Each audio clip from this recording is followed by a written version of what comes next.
Okie dokie.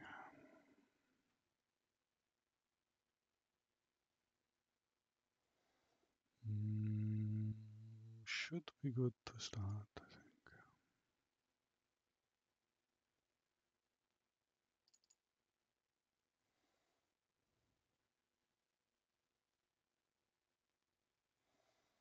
think. Okay, should be up.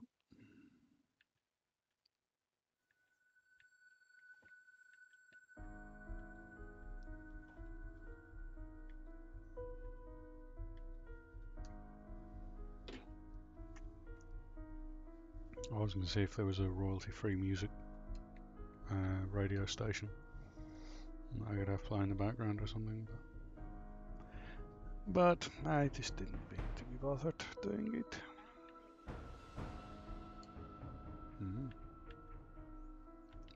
I remembered. Alright, let's have a check on this creative base. Now that I know how I'm going to do the corners. And it's no name, never. Are you going to try on a Horde Night in your creative world? Yeah, I'm going to give it a go on the Horde Night. See how it goes. See what they throw at me.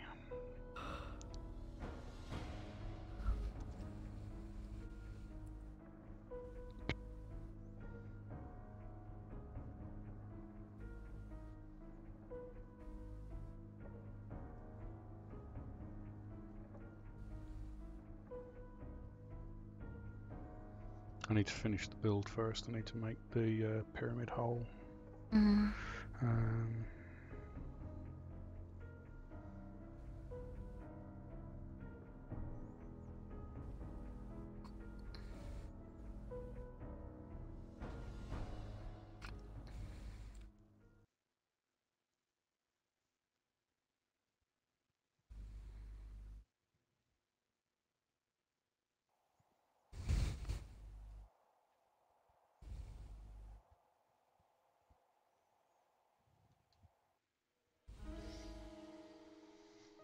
Okay.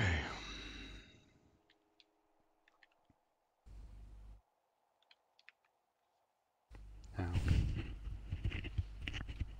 Oh yeah. I forget. I have to do it again.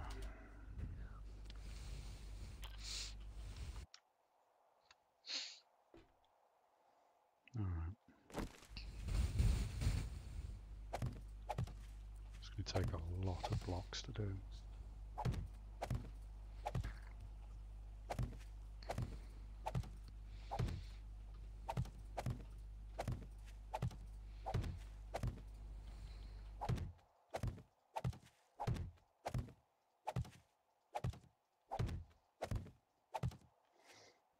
Yeah, I'm not going to dig out.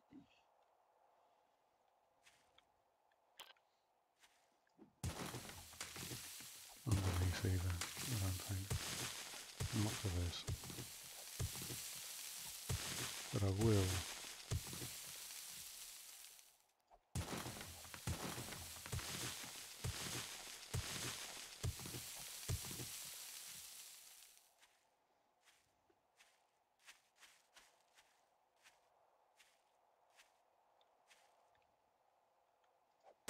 From here.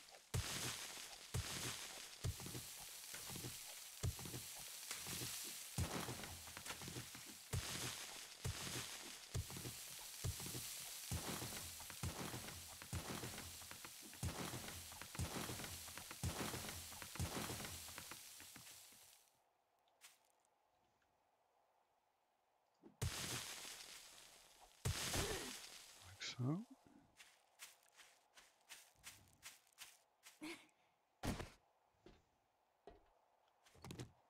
Pick up the bedroll.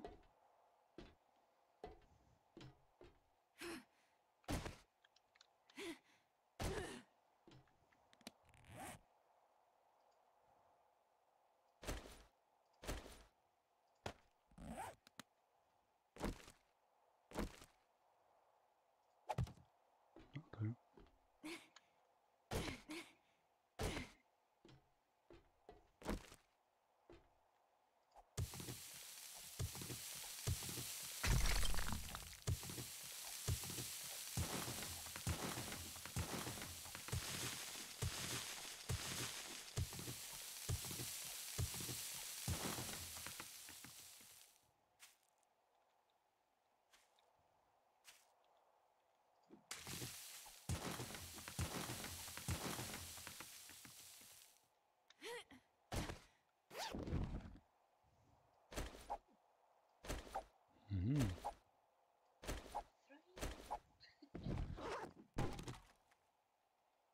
Usually on a non-creative world, that'd be a pretty good bag. That'd be a very good bag for Mm. creative. Holy shit.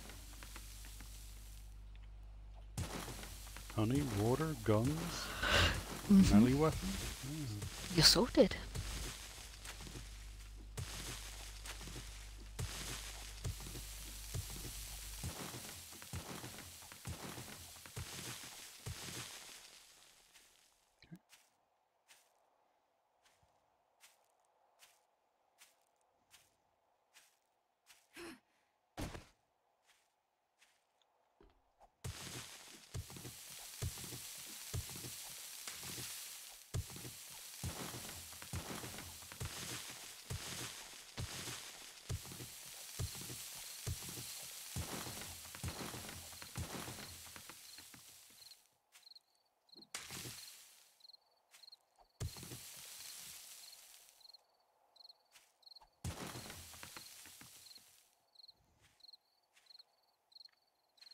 Thought there was a stone.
Lag much?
Yeah, he's on the phone with Kate.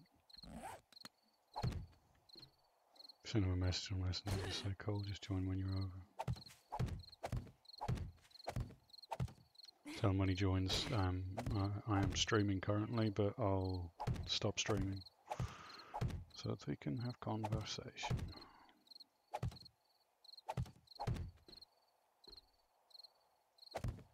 Because I think he wanted to have a private chat.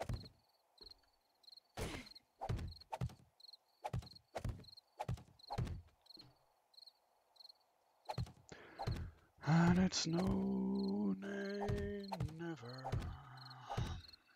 No, hey, never, no more. Will I wear the wire over? No, never, no more.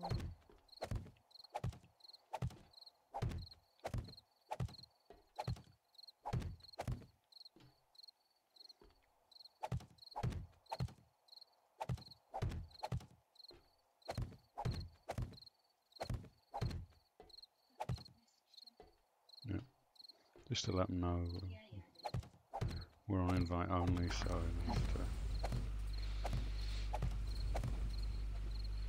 message me and I'll stop the stream just for while we have a conversation with them.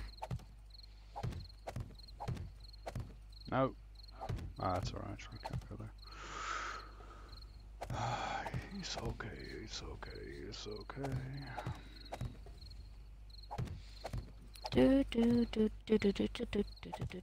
Now, I may have to make more ramps going down into this, we'll see. For the moment, we'll stick with the design we've got. Hopefully, when Horde Night comes in, they'll be dumb enough to do what I'm hoping they're going to do.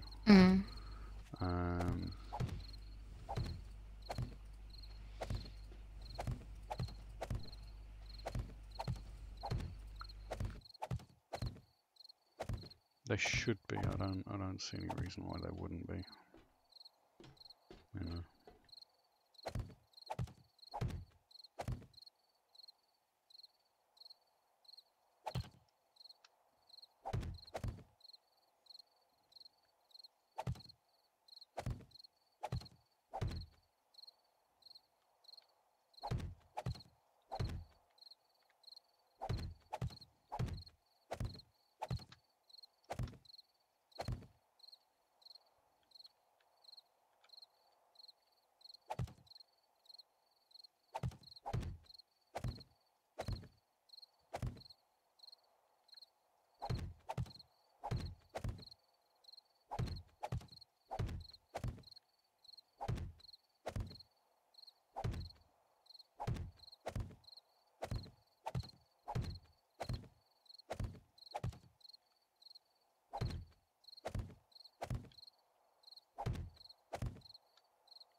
What's he saying? Oh.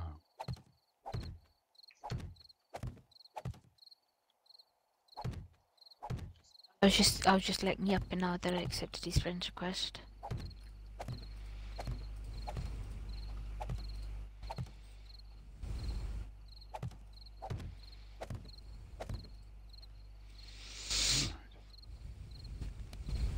So I need the flat blocks.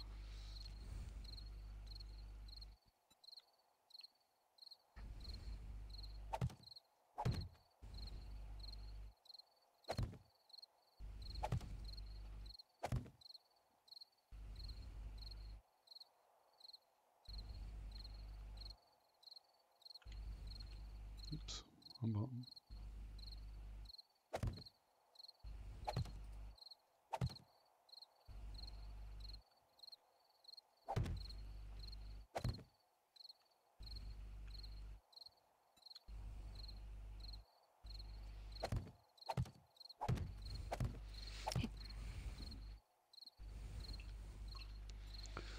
Okie dokie. Yeah.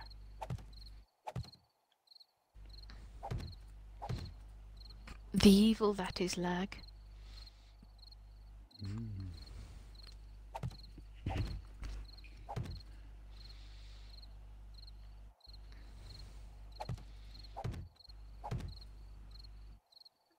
I'm trying to remember the rare time where lag has been a friend to a gamer. I'm sure it has. What do you think? Oh, it certainly helps people out on the enemy team. I'm just trying to think about us, you know, on Yeah, us. I don't think it's ever helped us. I think it's always been kind of there for other teams. You know. No.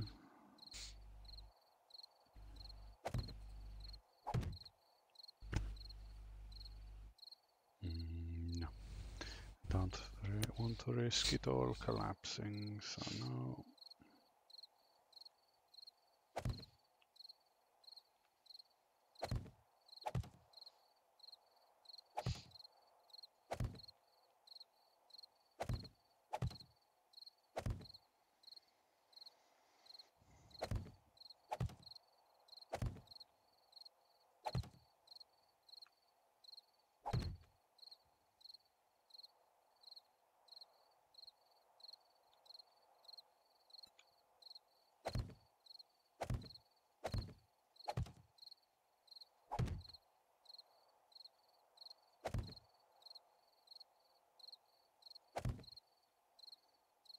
Block, block, block.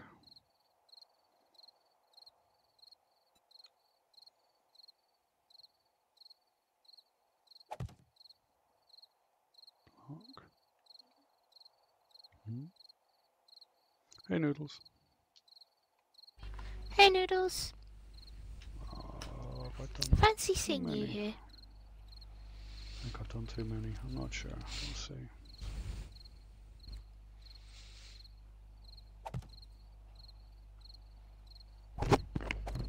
Yeah, sorry about the How are other you, day. my dear? Technical difficulties.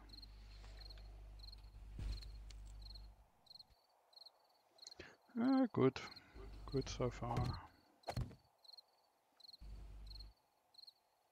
Realising the inevitable of Oh, having to buy or going to buy buying a new PC. If I can speak English, that is.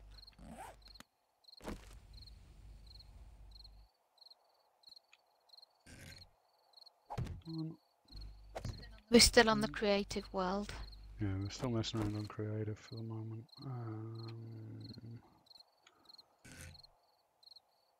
Oh, it would be the other side. You douche game. No, I'm not over there yet.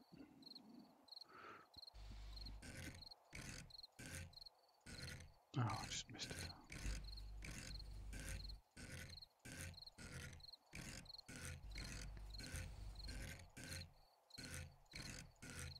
Your video's acting up on your thing. Oh, is it?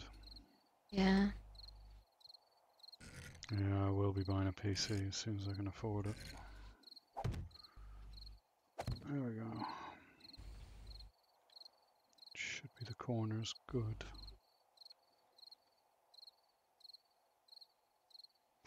What I'll do is I'll hit that. Just to refresh the YouTube, because YouTube is being a douche. Come on, YouTube, you can do it. You can do it, YouTube. Thank you. Load back in. Load it back up. Alright. There we go. I'm going to be buying a new one in general.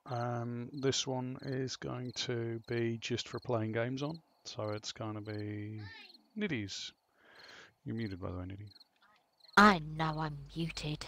God, I don't think anyone wants to hear me cough down the mic. They do. That's why everyone tunes in. What, just to hear me Yeah, cough down that's the what it mic? is. Yeah, everyone tunes in. They're like, oh, I want to hear that Niddy cough. That would be so funny. I want to hear her cough. No. No. I don't think so. No, I don't think so. No. Oh, chap.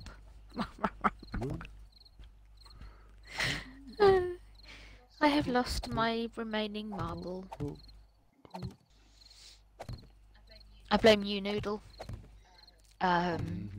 Because the person I usually blame isn't here. Yes, I've already got the specs for a new system laid out. It's just a matter of saving up for the next couple of months and then getting it. Because no, this is Xbox, Lucky.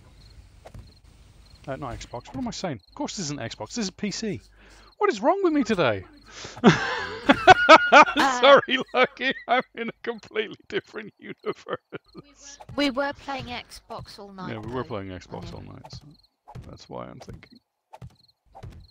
No, unfortunately, if you're looking for a PS4 version of this game, I'm afraid at the moment, due to Telltale being a bunch of scumbags, putting it mildly, us on console, us console people, are not going to get a working version of the game for a very, very long time. Because while Fun Pimps have released this, which is Alpha 17, the console version, both PlayStation and Xbox, are currently somewhere between Alpha 14 and Alpha 15 with bits of Alpha 16. It's a complete muddled mess that is broken and unplayable, to say the least. It's nothing to do with each console. PlayStation 4 runs it fine, Xbox runs it fine. It's just the version of game that we've got on the console is so broken, so utterly unplayable currently, that it's a hot mess. And it's not Fun Pimp's fault. It's Telltale Games went bankrupt, and rather than saying, "Hey, we're not going to be able to patch your game the way you want it patched, or you're not going to be able to have the game run the way you want it run," Telltale said, "Yeah, no, we're just going to hold on to this, and you're not going to be able to release any updates for it until you've paid us a huge sum of money." Because if you go into the news, you'll find out that Telltale went under, or at least what's left of Telltale are saying that.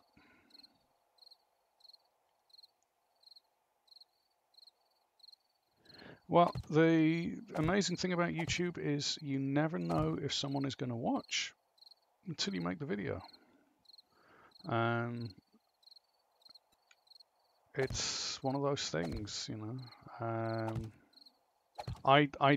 Me and Niddy went into YouTube. We don't have a big channel. We're not a massive channel. We're certainly no Markiplier or anyone like that. I think we've got 13 subscribers. That makes us a huge channel. Huge! But we didn't go into it for getting subscribers or anything like that. We went into it We just did it for the fun of it. Yeah, we wanted to make videos, and we occasionally send them to people that we do watch, and they watch them, and you know, sort of find them useful and things like that.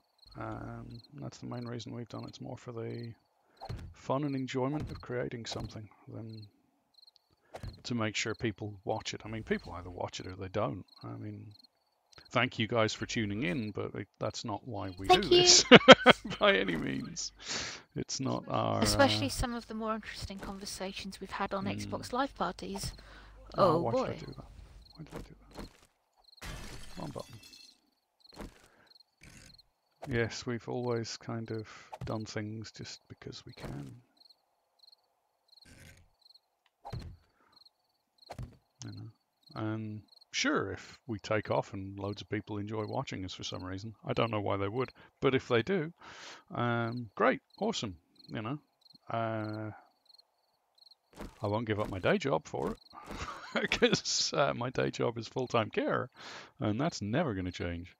But at the same time, I mean, I'll happily do videos for people. I mean, we'll happily sit here and chat with people and talk to people and give people ideas and stuff. And if people tuning in find something that we offer useful, great. good, go for it. And I think that's the best way to be with YouTube, because you know it's such an oversaturated market of people watching it. I'm sure you guys didn't tune in for any of this, but it's an oversaturated market at the moment. There's a lot more creators than there are people really watching stuff.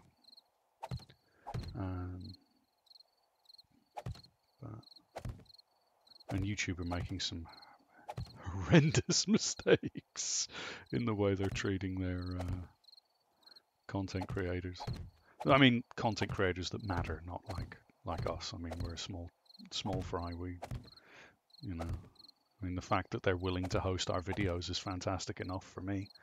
But for people like Markiplier and Games for Kicks and even the likes of PewDiePie, it's kind of, you know, YouTube's not exactly been kind to the people that have made YouTube what it is today, with a lot of the things they've done recently. But no, Noodles, if you're thinking of doing a YouTube video, do it. There's nothing stopping you. I mean, literally the only thing that can stop you doing it is you.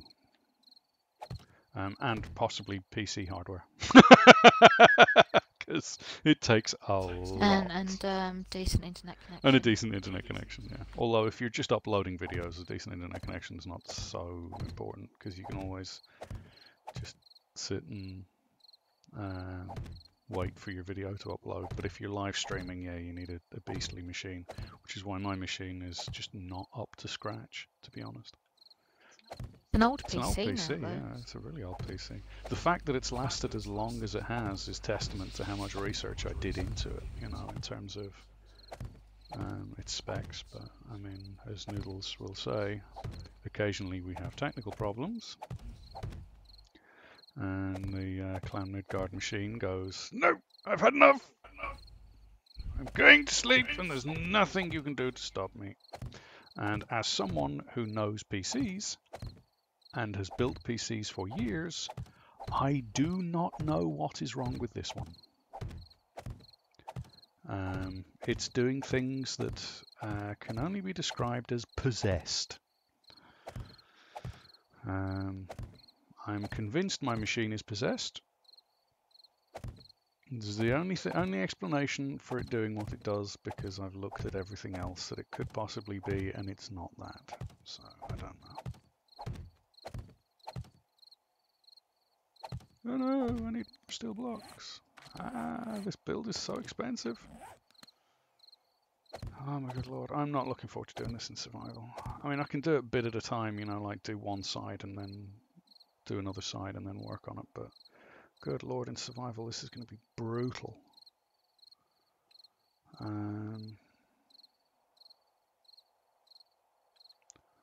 Right, I've got that corner done, this corner done, so it's these two next. Okie dokie.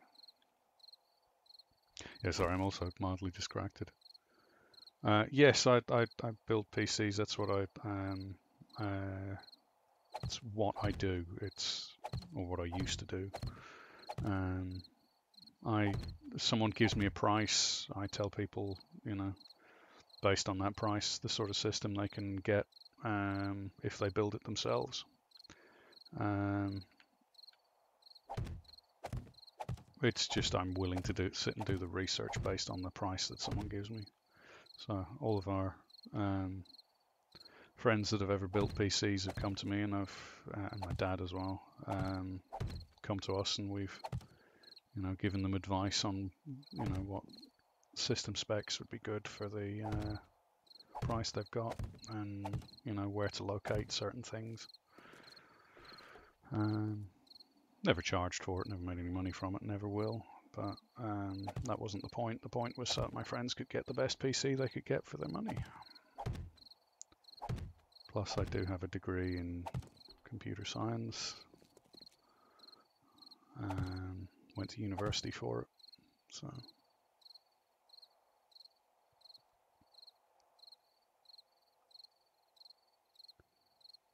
$550, you'd be you could get what would be a mid-range PC for about 550.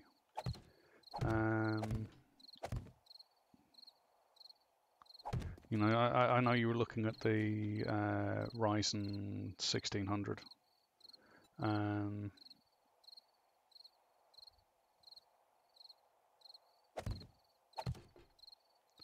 The last time I was speaking to you. So, yeah, about, to be honest, I mean, you're never going to get a PC that's going to be, you know, massively powerful for less than, you know, $1,000 or whatever. But you can certainly build a PC. Oh yeah, the RX 800, yeah, 580, yeah. As I say, I mean, you can build a PC that is certainly capable of running anything you're going to throw at it in terms of gaming. In terms of streaming, yeah, 580 would be pushing it. Or $550 would be pushing it for a streaming PC. But for a PC that you use to record videos, yeah, you could absolutely do it. The most important thing you're going to want is a decent amount of RAM. That's memory. And a decent sized hard drive. You know, because video editing, if that's where you're going, takes a big chunk of hard drive space. There's just no way around it. And the more RAM you have and the better quality graphics cards you have, the more you can do in terms of video editing. I mean, people have been doing it on low-end machines for years. I mean, you only have to look at early YouTube. You know, early YouTube was not built on massively powerful PCs. You know, so by all means, don't think that because you're only spending 550, which is a lot of money. You got to remember, 550 is a lot of money. I mean, for $550, you could get an Xbox One X or a PS4 Pro, which, if you're just going to be gaming, would be plenty powerful to run anything that you're going to throw at it. But again, that's only if you're gaming. If you're looking to do video editing and you're looking to do things like that, then yeah, you're going to want to spend a bit more money and build a PC. But oh, why did you do that? Why would you do that? Okay, just don't do it. Don't do it. Don't do it. Rotate. Why? Oh, that's not. Yes, that's how I want it. Thank you. But yes, no, in terms of building PCs,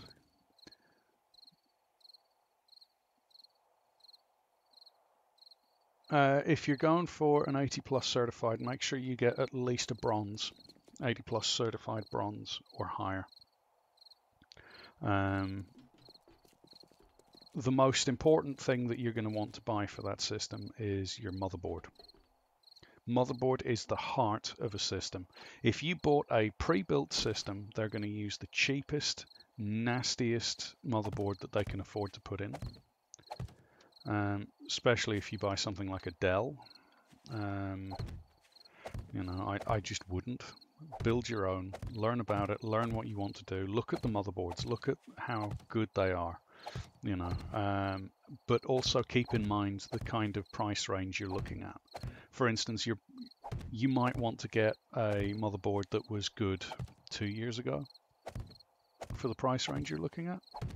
So get, you know, the best AMD motherboard from 2 years ago, which would probably be an Asus ROG or an Asus TUF. Asus TUF are, in my opinion, the better versions of the Asus motherboards. So worry about the motherboard first.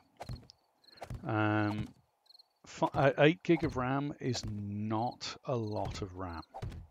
Like this machine I'm running on at the moment's got 24 gig. Ace Rock. AS Rock, yeah, they're okay. They're not bad. They're they tend to be focused on making things look shiny rather than making things run fast. Now, to be fair, they still, use pretty decent components. Not as good as Asus. Asus make the best motherboards, bar none, at the moment. They have done for about 15 years. Avoid Gigabyte. Absolutely avoid Gigabyte. Gigabyte motherboards are,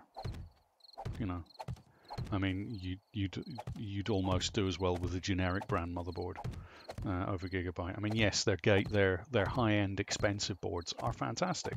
They're very good, but you're paying way more than you need to for a Gigabyte. MSI, again, their low-range stuff is pretty garbage. Their high-end stuff is decent, but again, you're paying over the odds. Whereas Asus tend to make even their low-range stuff really, really good. Nope. Bad block. So, I mean, if you can get an ASRock for,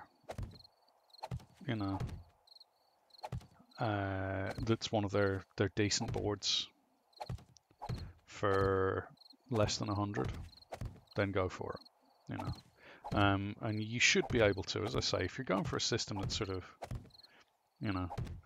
if you're buying components that are sort of 2 years old, you're going to get a decent system. Make sure that the motherboard, whichever one you settle on, can handle a decent amount of RAM, like 64 gig minimum, really.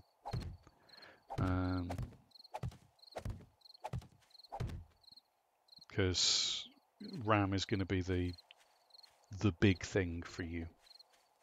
That's going to be your biggest sort of bottleneck on a system that's about 2 years old, is going to be your RAM. Because you're going to be able to get a decent processor, you're going to be able to get a decent graphics card, a 2-year-old graphics card, say maybe sort of a 970, or even the 580, anything like that. You're going to get a decent graphics card,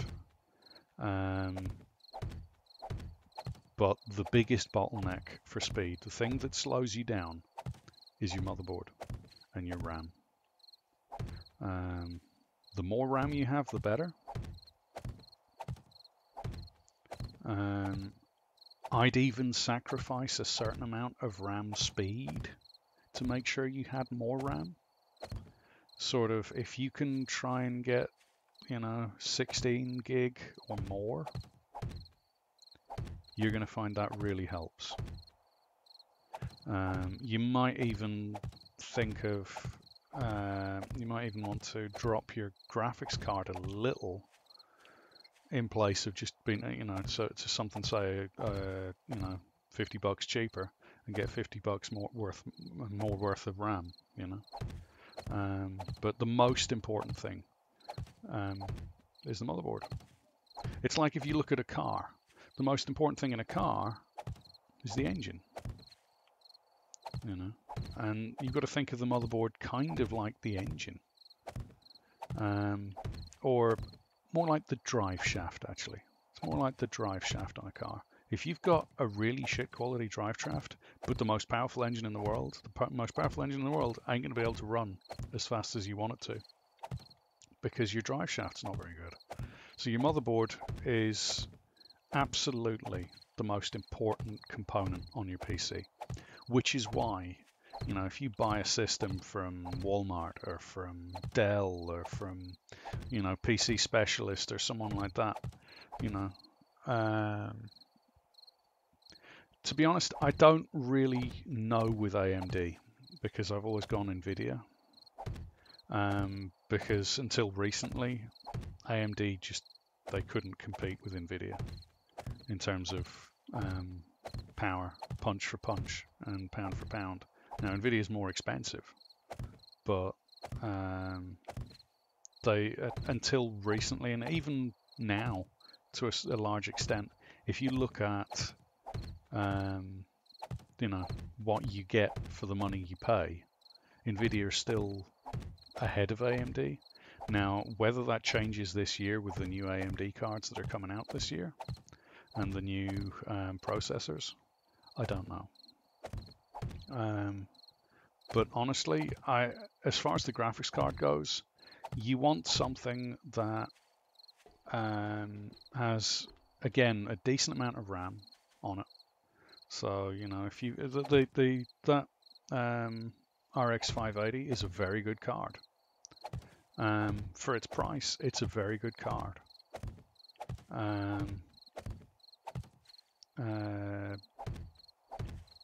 But to be honest, I tended to avoid AMD because I don't overclock. And I want something that I don't have to overclock to get, peak performance out of. Whereas AMD's always been about overclocking. That was kind of how they got their speed, was by pushing everything to the maximum that they could go to, Whereas NVIDIA and Intel have always been kind of, well, you don't need to overclock this to get the same speeds that AMD are doing. But I think this year may be the turnaround for AMD because they're looking at the 9 nanometer form factor for their chips. So in the next couple of years, AMD may actually step ahead of NVIDIA for a change, which would be nice, actually. It would be nice for NVIDIA and Intel to get a kick up the ass and actually have to pull out some R&D. But again, this is very technical, very sort of high-end. All you need to worry about is get a decent motherboard. Go on somewhere like Tom's Hardware Guide. Look into the motherboards, look into the graphics cards. Yeah, I mean, you could certainly get a couple of 960s and run them in SLI. You could, but the problem with SLI and Crossfire is you're gonna need the power supply to run it. Because while yes, you can mitigate having a slower card by having two of them, which cost-wise actually works out worse. I mean, if you look at the price of running two, for the sake of argument, 1060s, right? An NVIDIA 1060 GTX is going to cost you $250 maybe. You might be able to get one for 200 if you're lucky and there's a sale on. But I mean, you spend $250 getting a 1060. For the sake of argument, say it's $250. You buy two 1060 GTXs. The performance you're going to get out of two 1060 GTXs at $500, you could buy a 2070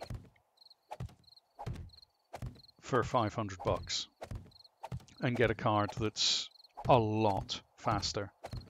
Maybe doesn't have as much graphics memory, but is a lot faster, is a lot more modern, has a lot more new features built into it. So yeah, in terms of SLI and Crossfire, that's something you do once you've settled on a card that you like, and you've maybe had it a year. You've had the system for a year, and you think, you know what, I think I'd like to upgrade this system a little bit. I'll buy a second card. So the things you need to worry about is make sure you've got a motherboard that's decent. Make sure that you've got decent RAM. Crucial, Kingston, anybody like that is pretty decent. Then make sure you've got a good power supply, because a decent power supply is very, very important, especially if you're going to upgrade that PC in the future. And I recommend you buy the absolute best system you can with the money you've got now. And then in a year's time, you know, if you've saved up another, you know, 100, 200 bucks, you can upgrade that system. So if you can only afford 8 gig of RAM for now, with the RX 580, and you really want that RX 580, that's the card you set your heart on, then go for it. In a year's time, you can always buy more RAM, you know, but you need to have a decent motherboard first, decent RAM, and remember, it's going to have to be RAM that you can buy again in a year's time, which is a big thing. Oh, lag spike. The biggest problem I had with my system when I first built it is I chose what was considered an exotic type of RAM. It was triple channel, and triple channel even today is really expensive, you know. So when I upgraded the RAM on my PC last year, it was expensive to take me from the, what was it, 6 gig I'd originally gotten it, Yeah. up to 24 gig. It was really expensive. And looking back on it, I should have just saved the money and built a new PC at the time. But I mean, at least now I've got, you know, 24 gig of RAM, which for Nidhi, when Nidhi gets to use this system, is going to be plenty of RAM for what she needs. I mean, she's not going to be streaming. She might record a few videos and things, but she's not going to stream on it.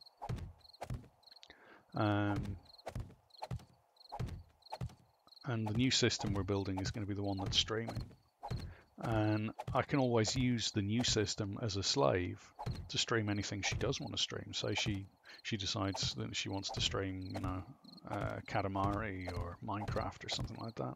She'll be able to by using my system as the streaming PC. But yeah, I highly recommend, first thing you want to worry about is your motherboard. Make sure you're getting a good motherboard. Make sure it's, you know, powerful enough for what you need it to do, that it's upgradable, as in future-proof, and make sure it comes with a damn good warranty. You know, 3 years minimum warranty on a motherboard. If a company isn't willing to give you a 3-year warranty, that means they don't expect their motherboard to last longer than 3 years. You know, this is why I like the Asus Tough series. They give you lifetime warranties on some of those. You know, so that is a company who is confident that their motherboard will last, you know, a really long time. Whereas something like Gigabyte gives you a year warranty. You know, that means that they only expect their motherboards to last a year. You know, and I'm sorry, no. Motherboards are the heart of the system. That's the thing that's the most important thing in the system. Never skimp on the motherboard.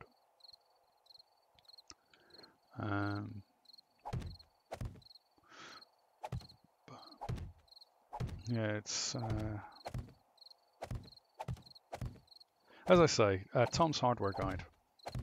You know, if you're not adverse to doing a little bit of reading and a little bit of research, Tom's Hardware Guide is fantastic.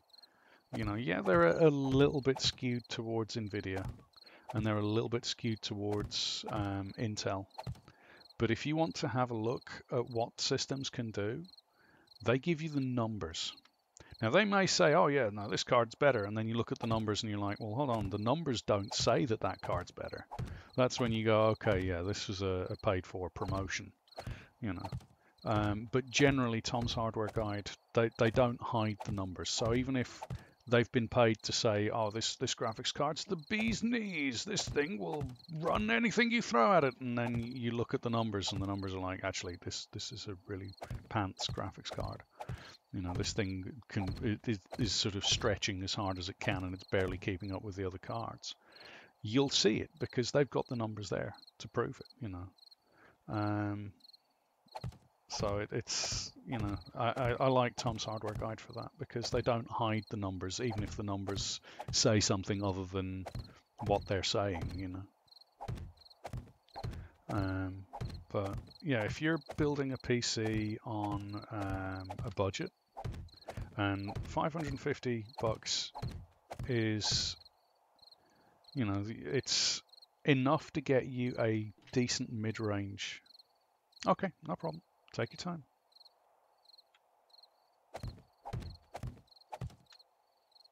Oh, I'm out of blocks. This is going to take so much to build. Good Lord. I don't do small builds, do I? No. I don't think you know how to. Yeah. I really have to practice doing small builds.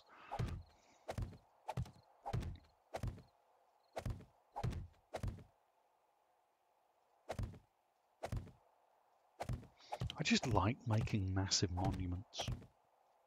That's what it is.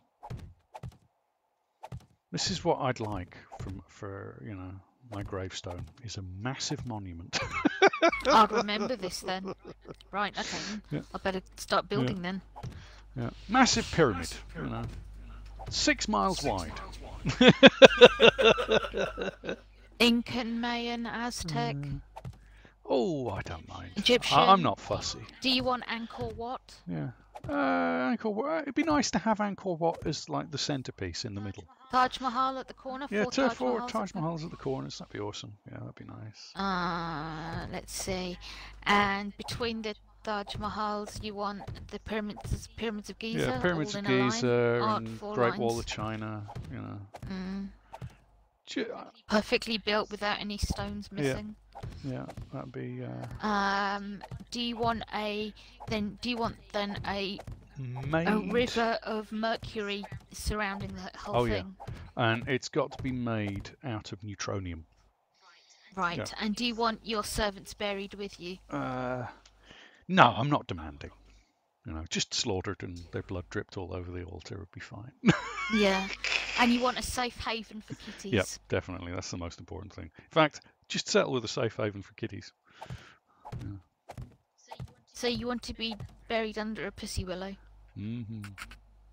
Mm-hmm. Sorry. You want to be buried under a catnip plant? Yep. A giant catnip plant? Yeah. So you want me to start slicing and splicing and dicing?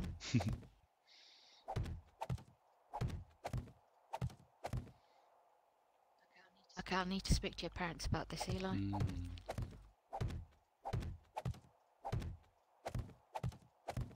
So many blocks.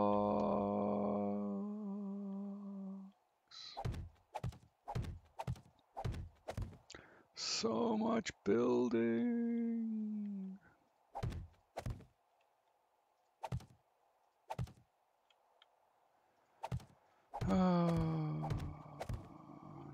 At least the zombies will look at this and go, yeah, that's a massive amount of health to get through. I think we'll not bother with that.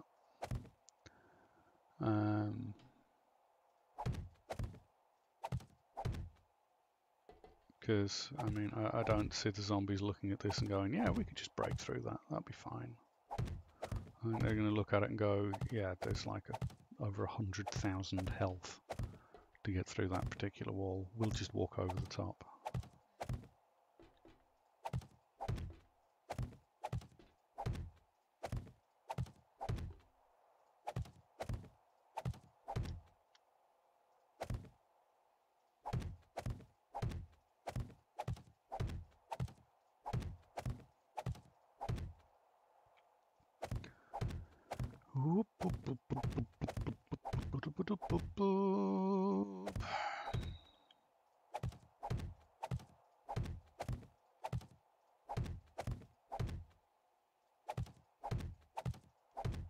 Wonder how this is going to deal with cops.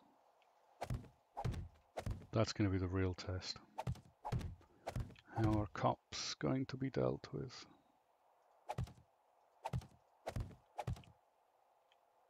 Could you Make a drink, baby. Tea?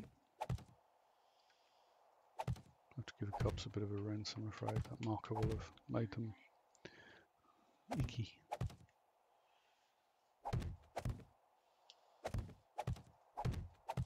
I really like the way Portal Knights does things in terms of placing blocks. If you're standing on a block and you place it underneath you, it lifts you up, so you don't have to do the jump thing. I wish Minecraft and 7 Days did it that way. Oh, getting there, getting there, getting there.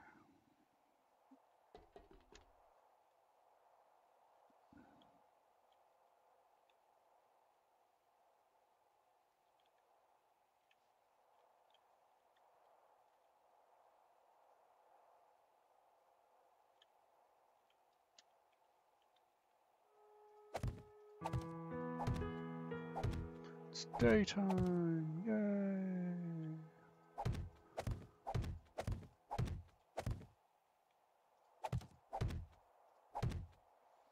So much building.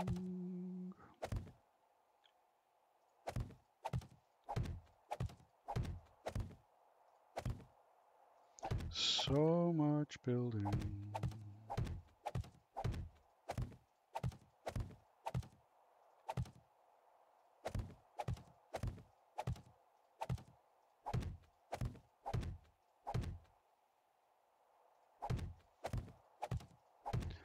Good Lord, you're talking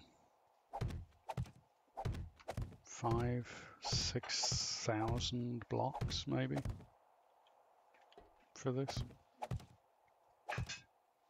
I mean, I don't think this is gonna ever be a problem. I mean, I'd be surprised if once this is built, if the Horde manages to break through. Be very surprised. Bring the Horde!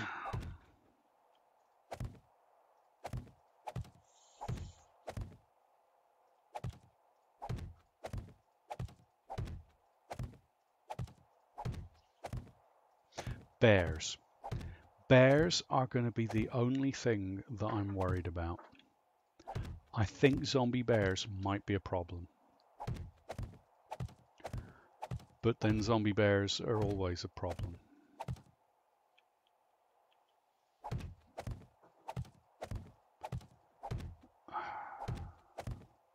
I'd love to meet the guy that decided zombie bears was a good idea.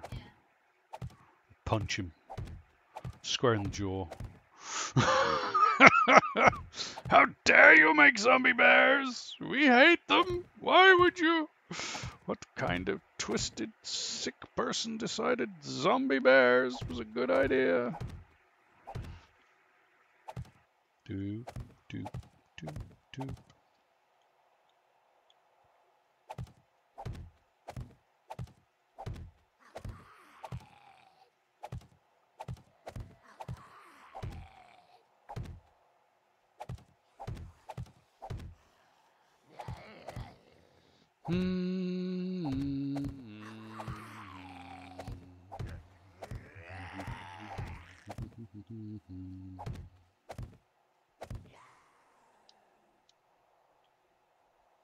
Oh look, a horde.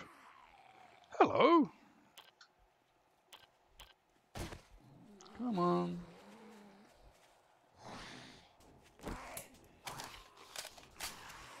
Oh yeah, can't make any noise with that one. Come on.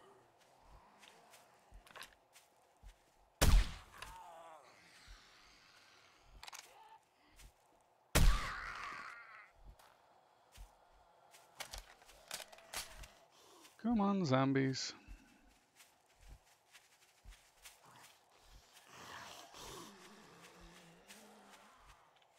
Oh no, it's a horde. Whatever will I do?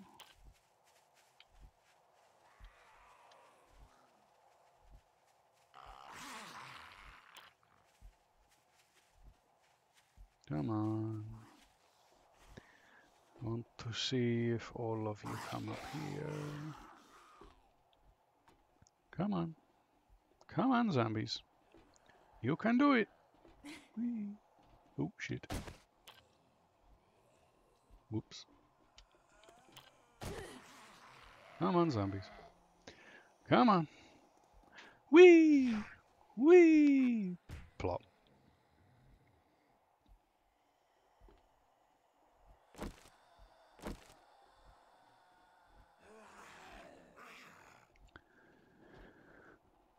Whee! Whee! Plop, plop. Whee! Whee! Plop, plop.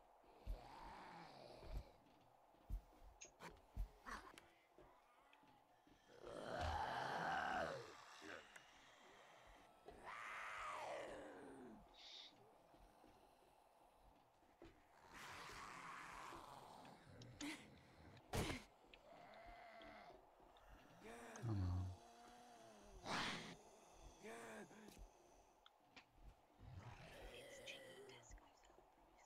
Mm-hmm.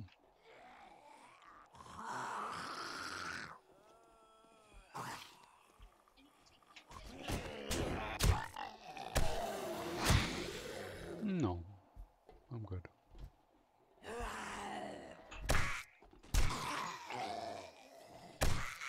Death tools, so useful for killing zombies. Right, okay, so that's definitely functioning as intended.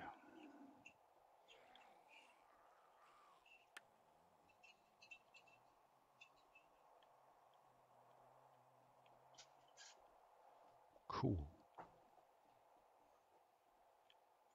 Right. This side next.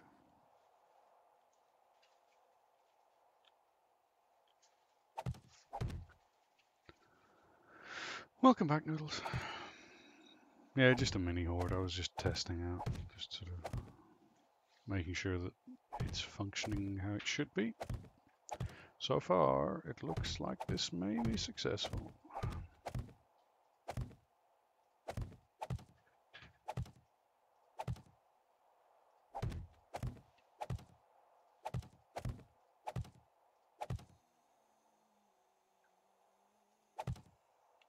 Yeah?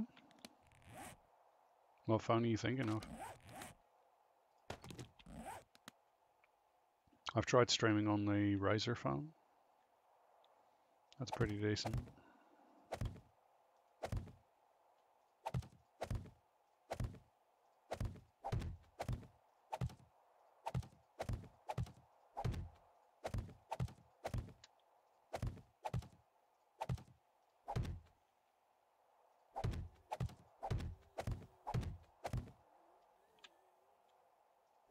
Biggest problem with that is you need the quality never ends up quite as crisp, you know.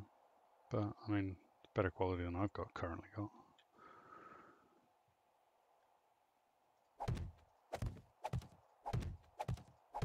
No, you can certainly give it a go. Try it out. You know. As I say, if you're just recording video footage, the system you've said with the 1600 and the 580 should be plenty to just record. You know. Streaming wise, yeah, you're gonna need something a little bit more beefy, but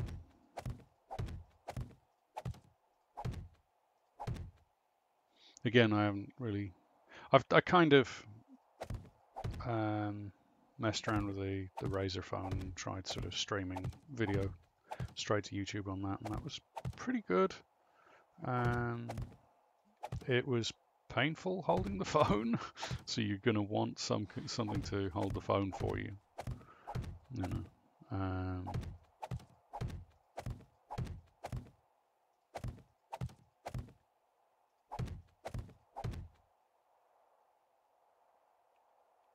Oh yeah, I can go across there.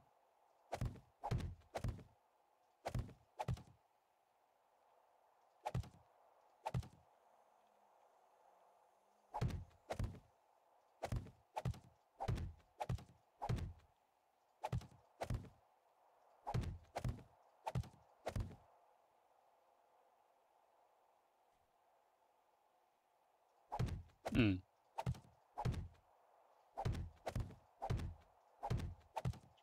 Well, if you've got an old PC, you can always use the old PC as the video editor or video recorder as well. You know, I mean, if I were to use this PC solely for recording video and solely for streaming footage from another PC, it would be fine. It wouldn't, you know, I wouldn't need to upgrade it. But I don't have another PC, which is I thought I may as well build a PC that's gonna, you know, be able to do both, and that way I can use this PC for Nitty, and Nitty then gets a PC that she can game on, you know. But PCs are expensive things, like prohibitively expensive in a lot of cases. You know.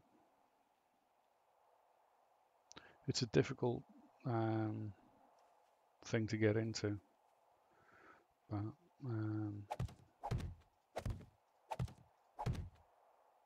this is why if you're into just gaming, you know, I recommend, if you're only going to be gaming and you're not going to be streaming or recording, then Xbox or PlayStation is fine.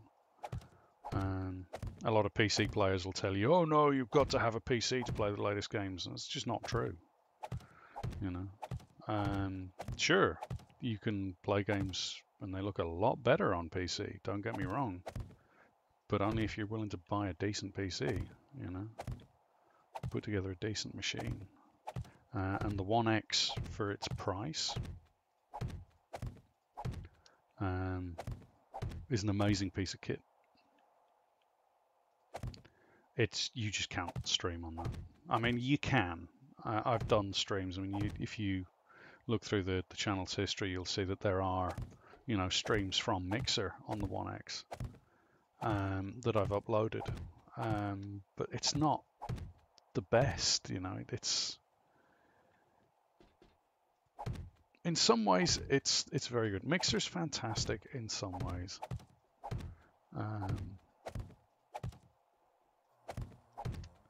It's very simple. It's sort of easy to do, but I don't know. Biggest problem I've got with Mixer is it's just, there's no way to really, unlike YouTube and Twitch, which are built around the idea of, you know, people getting subs and, you know, maybe people donating and stuff like that. Mixer's just not. It's built for people to play games, which is fine, you know, but it's also got a much lower use base. But yeah, it's always good to plan for the future in anything you do. You know, college, university, PC building, you know, anything you do, always plan for the future. A lot of people are like, oh no, just live for now. It's like, well, that's great for now. Planning to get some Minecraft in? Oh yeah. Have you seen that Portal Knights game? Don't know if you've seen that one. It's very much like Minecraft, but it's a lot more chilled out, and there's more of a sort of story to it. It's not a bad game. Nitty's been enjoying it. It's very cutesy though, very cutesy. I mean, that's not a bad thing as such, but yeah, we don't play a lot of cutesy games. We're more into the, you know, 7 days. Minecraft to a certain extent. I mean, Nitty plays Minecraft a hell of a lot more than I do. Biggest problem we've got is, of course, we play most of those sort of games on the Xbox, which, of course, there's no mods for yet. Microsoft keep teasing. Yeah, Nitty's favourite non-cutesy game is Warframe, and mine too, I have to say. I really like Warframe. You know, I really do. So much so that me and Nitty got married in Warframe. By the developers, funnily enough. So we're kind of biased.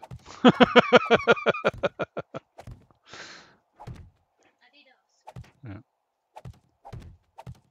Yeah, we asked the developers if they'd be willing to marry us in Warframe. And the developers were like, okay. I was like, awesome, let's do this. So yes, we are nerds.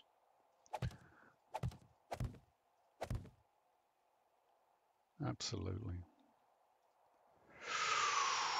This is such a horrendously large build. Oh my lord.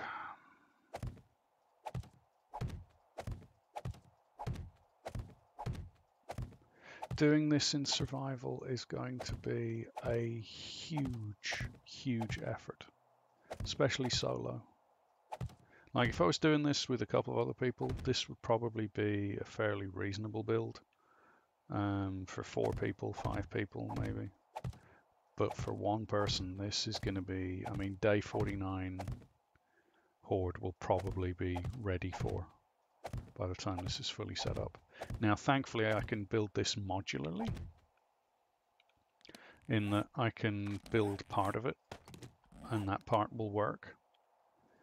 This is overkill. Like, this is way, way overkill. Oh, hello, zombie. You passing through?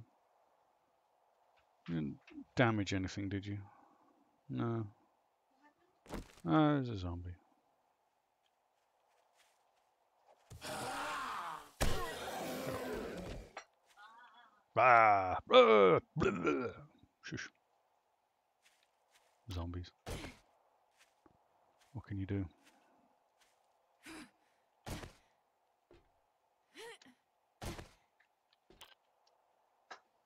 Alright. Side build. That side built, that side's done. Okay, so let's just extend this round. Get this damn pyramid built. Why do I always end up building pyramids? Why? I keep telling you this. Egyptian, cat, goddess, Bastet.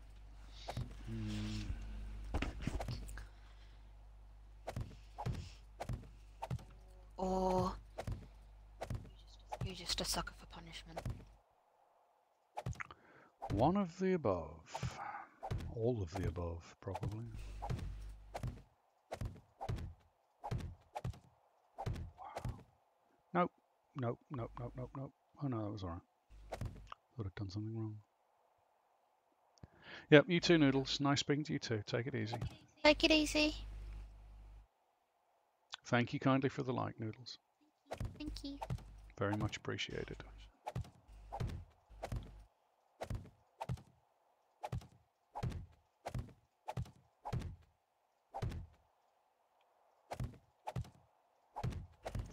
So, I might have a slight problem. What's that?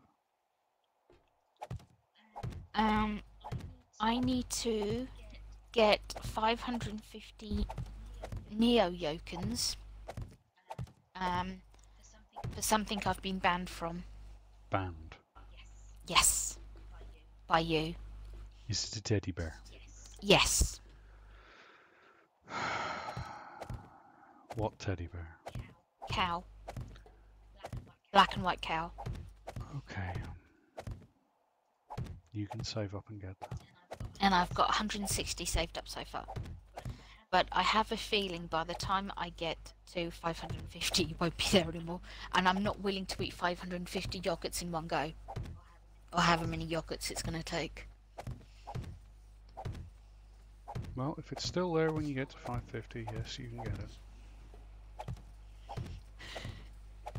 Because any of the places that I'm interested in going out for the day using, you know, 30 or 40 Neo token points. Yoken points, sorry, not Neo token. Neo pets is a completely different thing. It's all in England. Mm-hmm. I know. And some of the places I'd love to try, like that do um,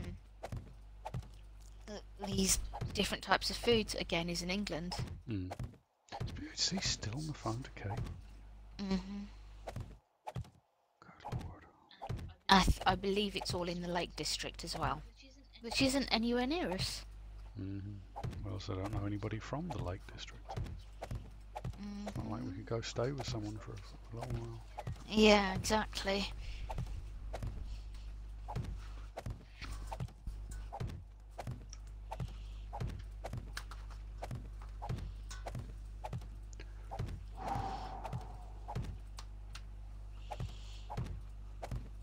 Was there a message? No, it's from Yappa. Oh. So it was a message? Oh, yeah, sorry, I thought you meant like a message from B18. No, it was like, is that a message? And like, no, it's from Yopa. Oh, sorry. Like, okay. So it is a message. Yeah. I don't understand. You said it isn't a message, but it clearly is. I'm so confused. No, you douche. I just like confusing myself, you know me. And well, I like confusing everyone else first and then confusing myself.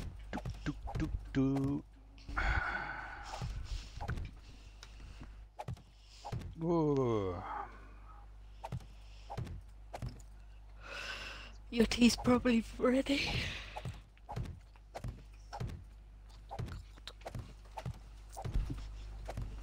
This is so boring.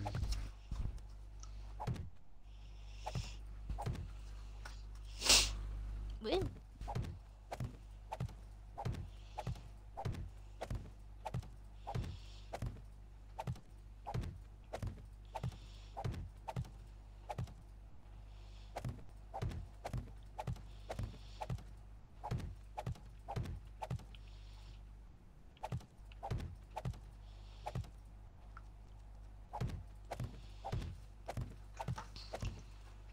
This is so ridiculously ridiculous.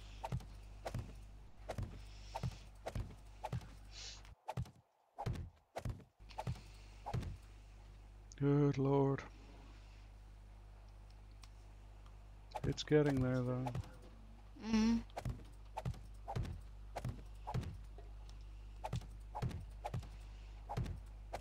Well, he's not on YouTube anymore. No, what's he on now? CW. The hell is that? I think it's some viewing channel or something. I don't know.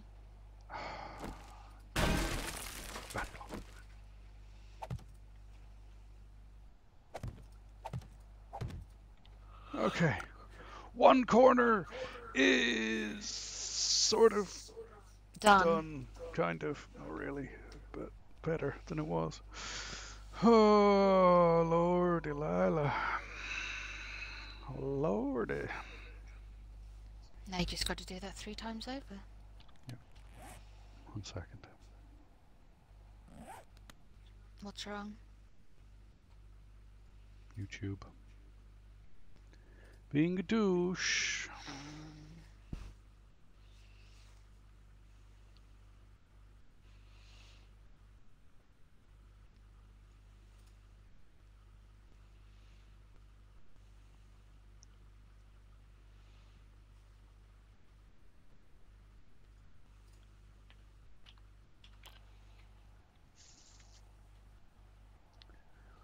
YouTube being a douche. I don't know why it does that. It's really annoying.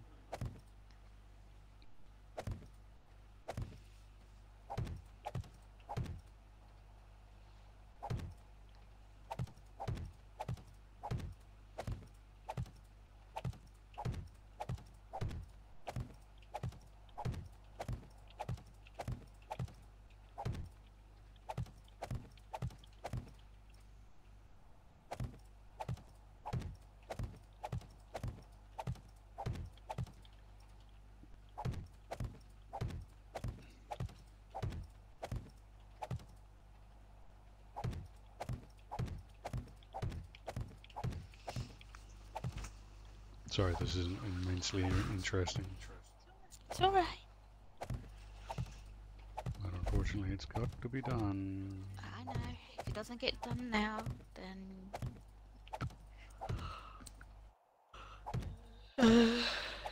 yeah, words.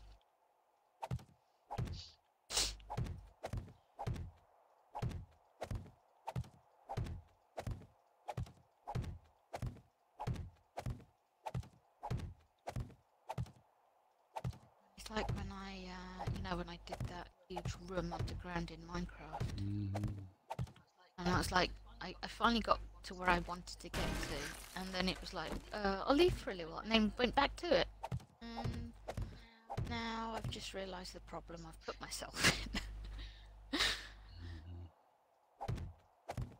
But it is kind of therapeutic as well.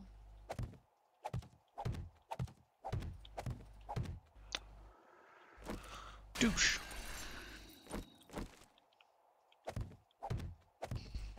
All the places it could have done that.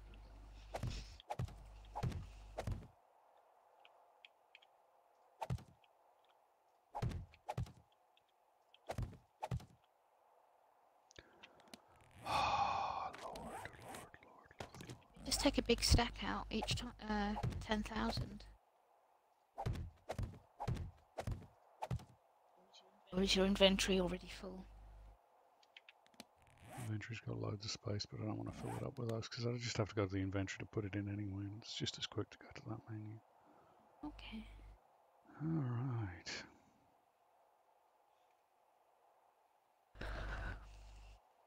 It's getting there. It'll take less and less each time to do. It's the only benefit with the pyramid. One block put down is one block less to put down. Yep.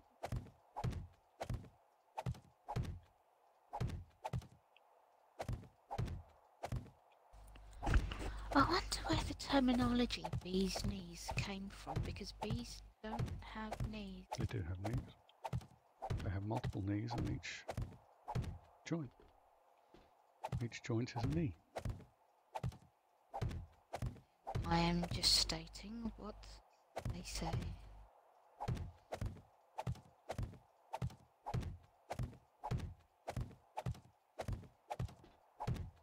I suppose that's like the saying, as rare as rocking horse shit.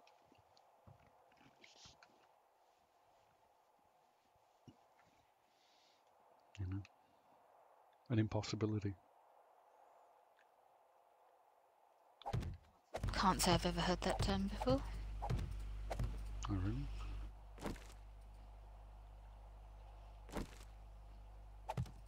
Yeah.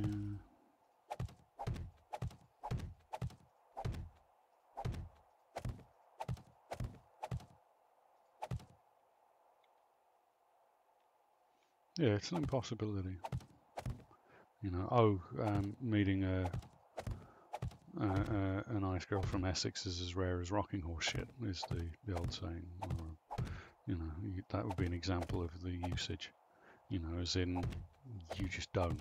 There aren't. You know. I mean, I'm sure there are, but that's what I mean as an example. Anyone from Essex, I'm not saying that, you know, you're all a bunch of horrible slappers, but, you know. There's a lot of girls from Essex are, so.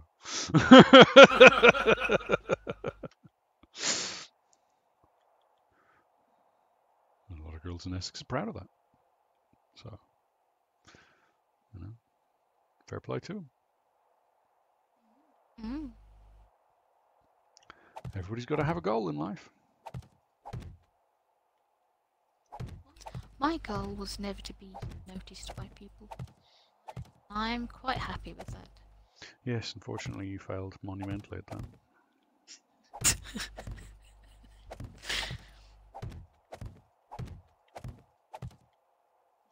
Yes, you came along. Me? Don't blame it- me. And it was like, I've got to kidnap him and make him mine. Or some sort. Oh.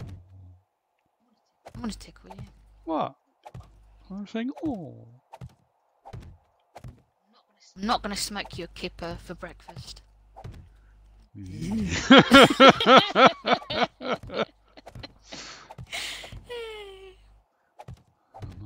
cat lover, but I don't like kippers. Well, they're okay. No, I can't stand them. They're stinky. I don't like stinky fish. Can't get me to eat any. You have had mackerel in the past that you've liked? Yeah, but it was fresh mackerel, and it wasn't stinky.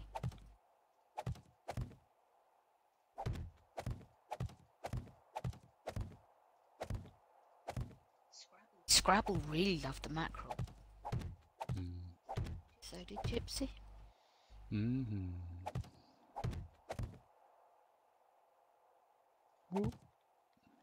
I was so proud of my first catch ever. It was Gypsy's tennis bally. Do you remember how excited I got? I think Gypsy was probably more excited though. What do you think? What do you think she was saying?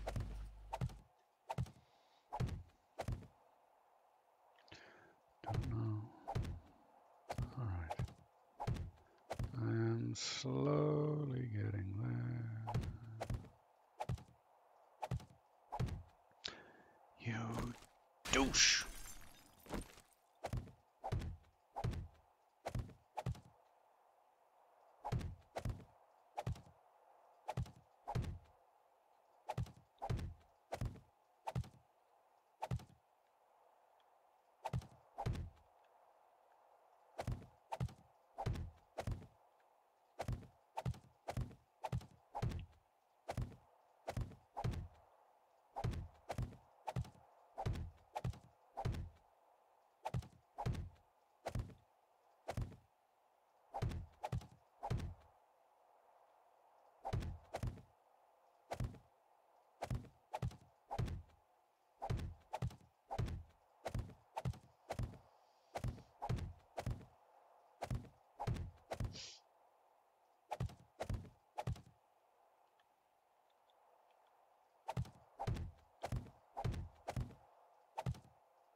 Now, if it were like Minecraft, you could put water at the top and have a cascading waterfall all around. That would be cool as hell.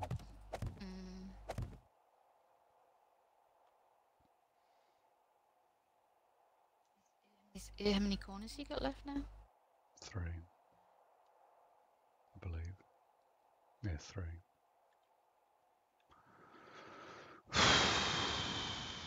Now you've played this for a while on PC,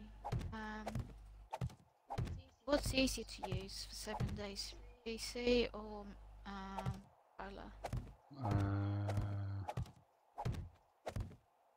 To be honest, they're about the same. I don't think there's much of a difference in difficulty. It takes a little bit of getting used to because of course you're using different buttons. But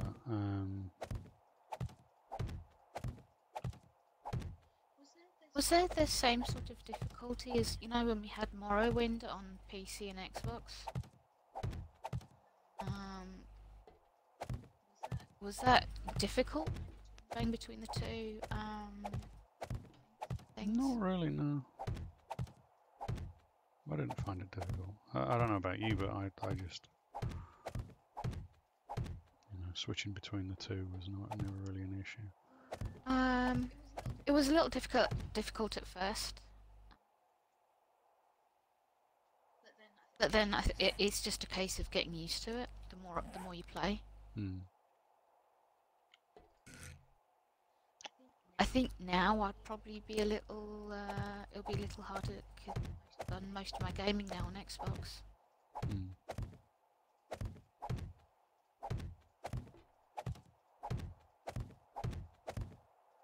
Well, I think you'll be surprised how quickly you get back into it. Yeah, there's going to be a couple of sort of days or weeks where you're making mistakes and sort of doing the same thing, you know.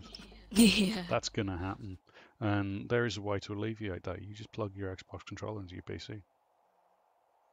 you know. But to be honest, I think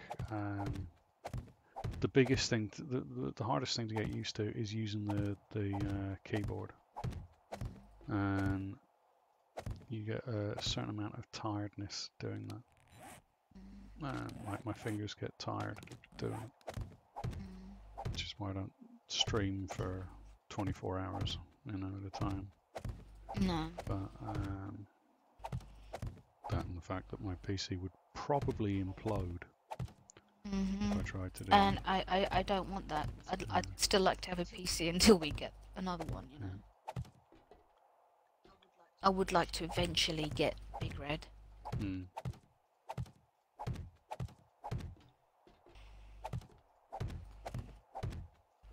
Because as you were saying to Noodles, I'm not really going to be doing any streaming, and if I am, I'll just go into your PC and do it.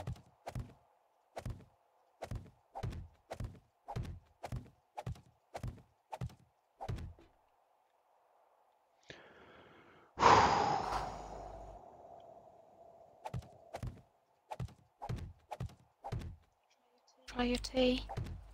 Sure.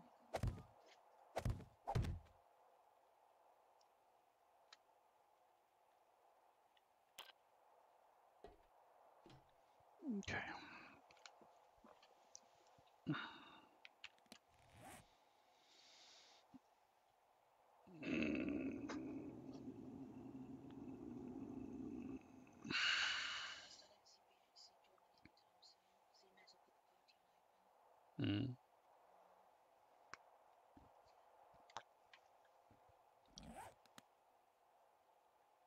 He's in a party.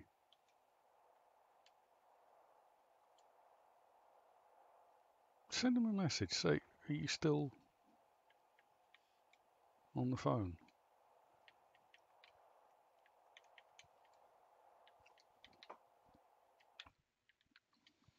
Because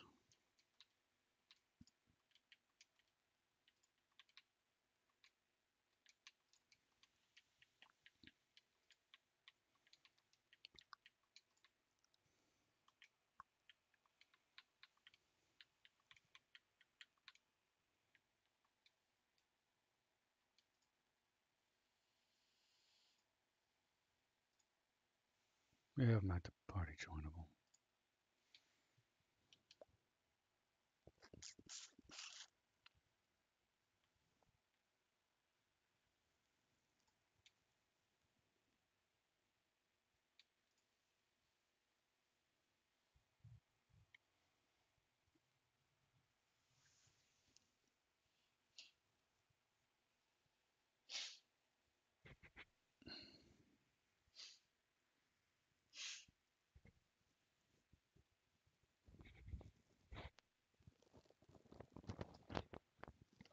I would hate to know how many blocks you went through.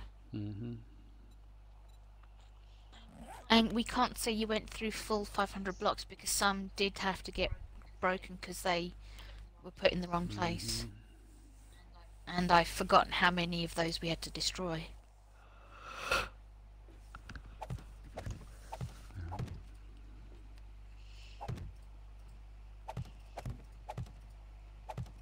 Well, I'm certainly not going to go about smashing all the blocks to find out how many I placed. No. So. I wouldn't put you through that. I might be a bit of a beastie, but I wouldn't do that to you.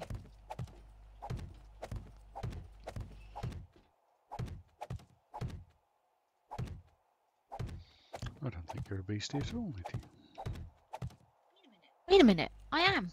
Small and vicious. Arr. Like a chihuahua. That is an insult. Wow. That hurt. That's what you get for calling me a chihuahua. Not a small yapper type dog. Never said you were a small yapper type dog. Chihuahua? Chaz are vicious.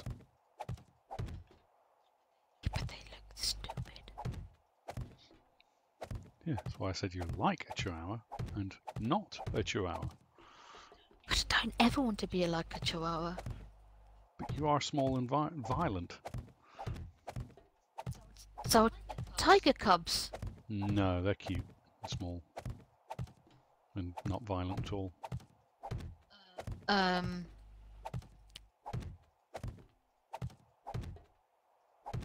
Lions. Cute, small, furry, not violent.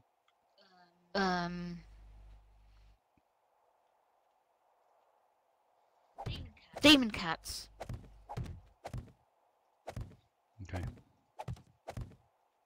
Then you're like a demon cat. Although I can't say I've ever owned a demon cat.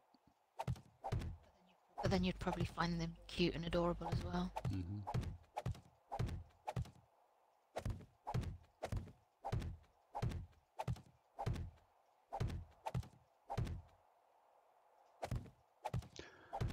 So much building, so much building.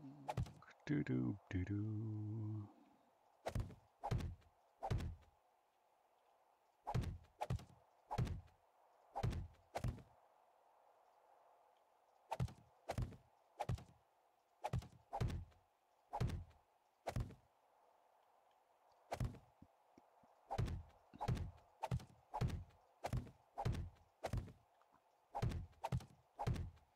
Still got a bunch of upgrading to do as well.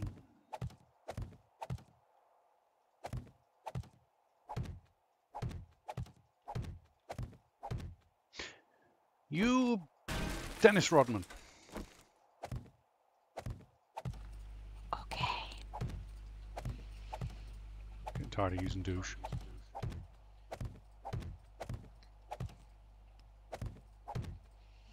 And boom! It's another side done.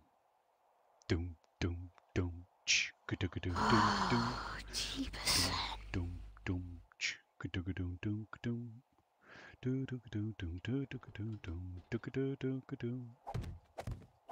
Talking about Queen. Apparently, We Are the Champions is the catchiest pop song in history. Okay. Mm-hmm. Kim Jong-un. You're just gonna go through every person. That's a douche. Mm-hmm.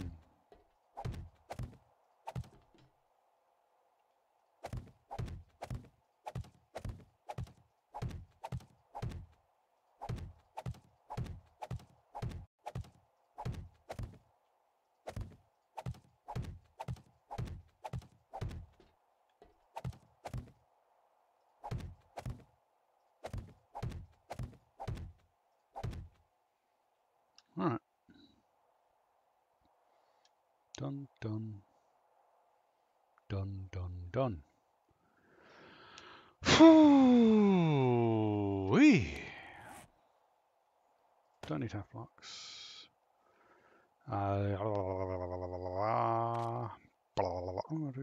Still ramps, yes. Now then.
Now, as I say, I may need to dig more roots out.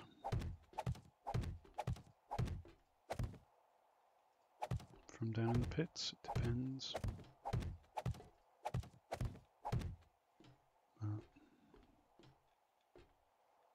So far... No! Oh, God! Yeah.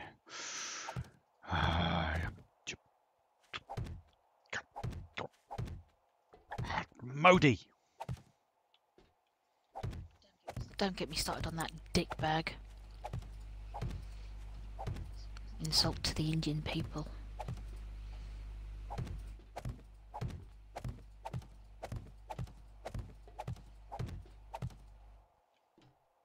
If I ever met him, I'd slap him. You Donald Trump! Mm-hmm. That's what I call him.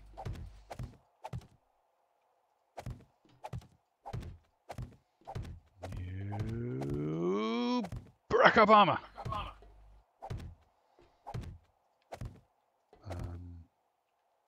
Generic American politician.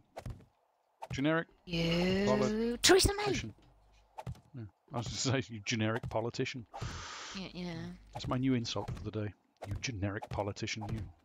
I'll have to sing that video of Gollum, Mitt, Theresa May. I feel slightly I'm slightly disturbed. Yeah, that was visually. really creepy. Yeah. I mean, fuck's sake, how similar were they? Alright. That was stupendously creepy. You are being a douche, YouTube. Stop it. Stop it! And behave yourself. Behave yourself. Thank you.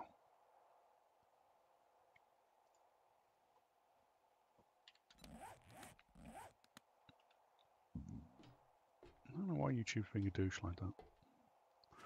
It's like YouTube's a doobie gaga. Mm-hmm.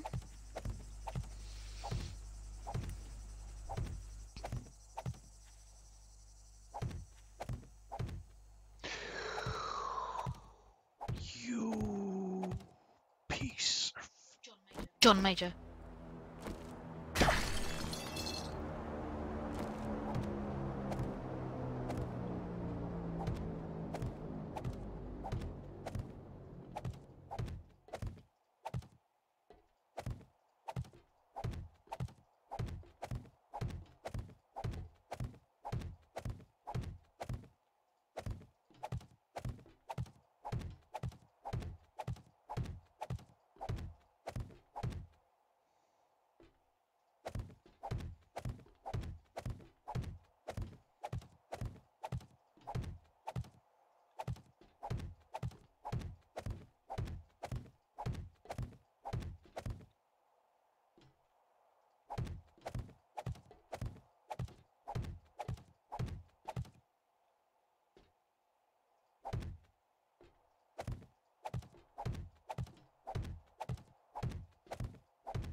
Do, do, do, do, do, do, do.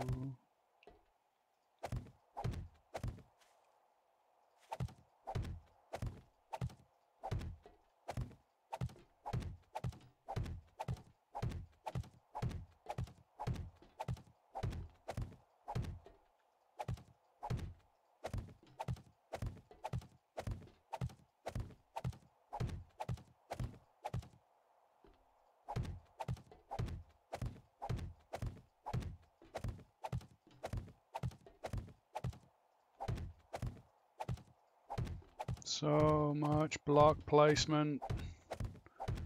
Good lord.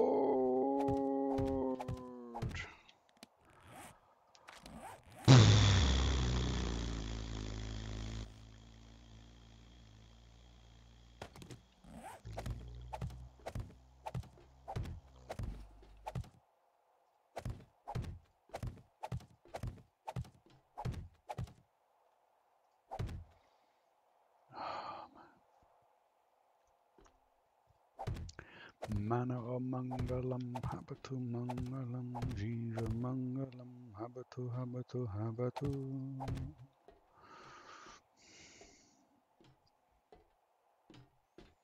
Don't know why that popped into my head just.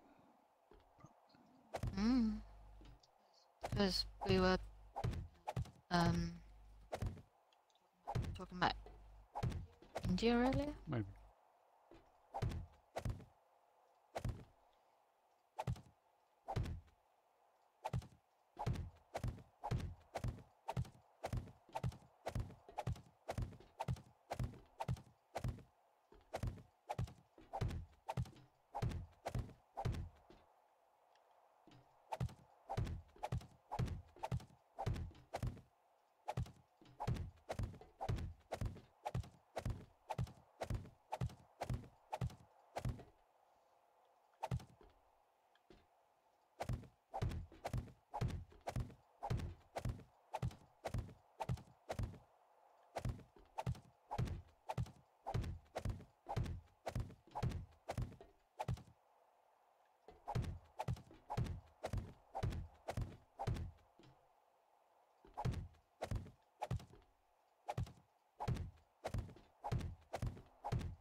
Certainly stress testing my mouse.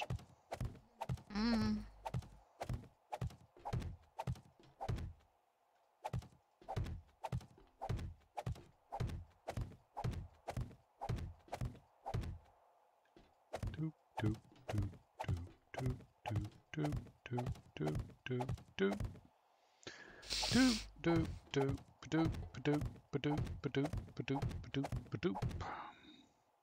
Ka-dunk, ka-dunk, ka-dunk, ka-dunk, ka-dunk, ka-dunk, ka-dunk, ka-dunk, ka-dunk, ka-dunk.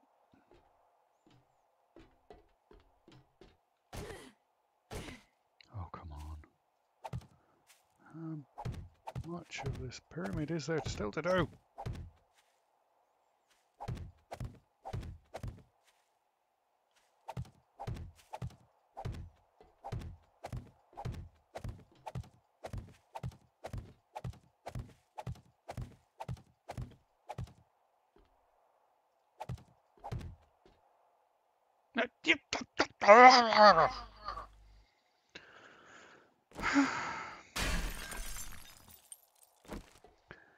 You Dick Cheney.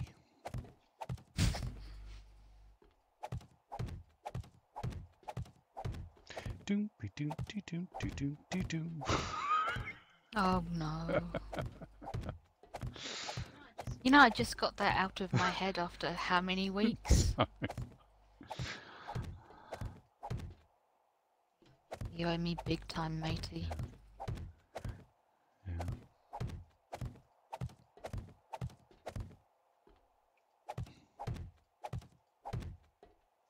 Oh, we'll be placing a Tesco order soon. We've got 2 bottles of milk left, plus the one we're using. Oh, right, okay. Oh, fuck's sake. I love you. I love you too.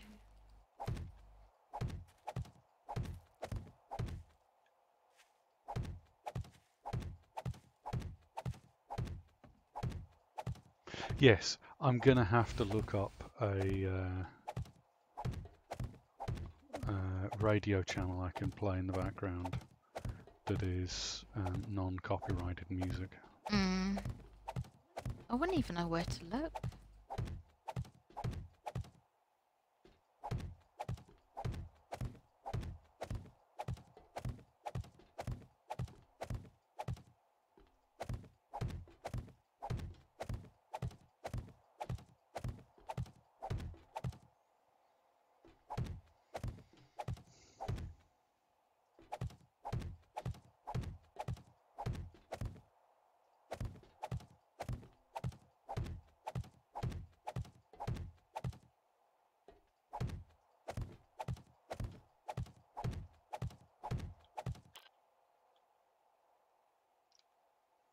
Alright, it's just the corners to do, and then it's complete! Ah,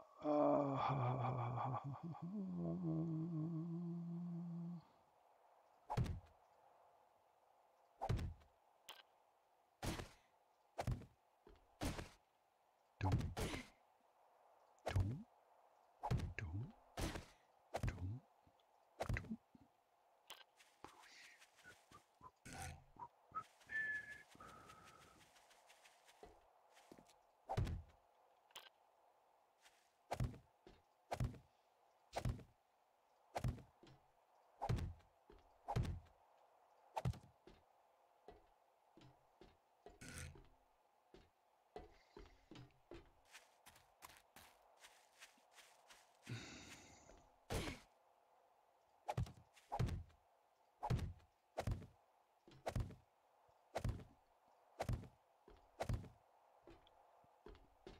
1 hardcore base defense. I just don't see this being an issue. Alright. I think that's it. I think I'm done. Oh, no, still got upgrades to do. Damn it. Damn you, Sweden. I don't know what Sweden's got to do with anything, but damn you, Sweden.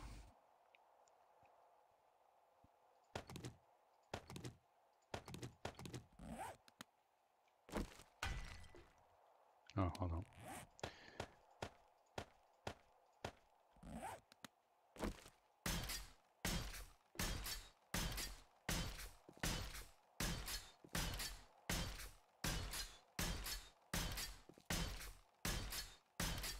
Boom, boom, boom, boom, boom, boom.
It's done! Apart from the final upgrade to steel on the bars, which is the most important part. Nice. But anyway, it's done. It's doing. It's ready. I am so proud of you. It's so much upgrading. Good lord.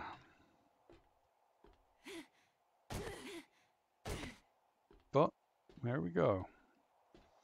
So Zambonis, you should find this base a little tricky. Alright.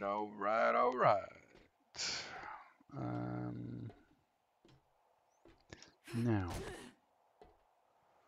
what is it I would like to do regarding the murderizing of zombies?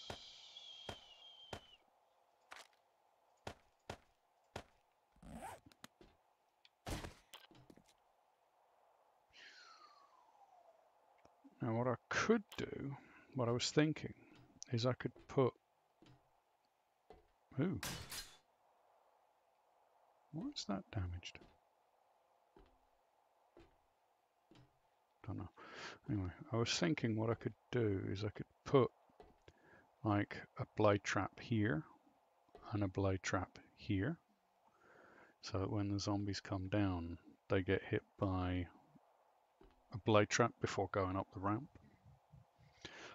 Or I could put a blade trap here, sideways on, and a blade trap here, sideways on. Now, if I do it right, I think blade traps actually have to, blade trap. So if I did it like that,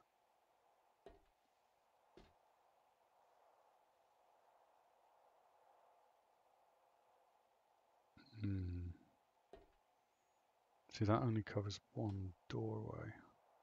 If I do it there, they may get stuck on it and start wailing on it. I mean, I suppose I could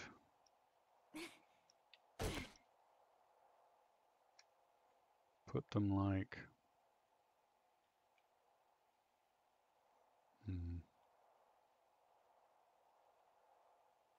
Don't know. Maybe I won't use blade traps for the moment.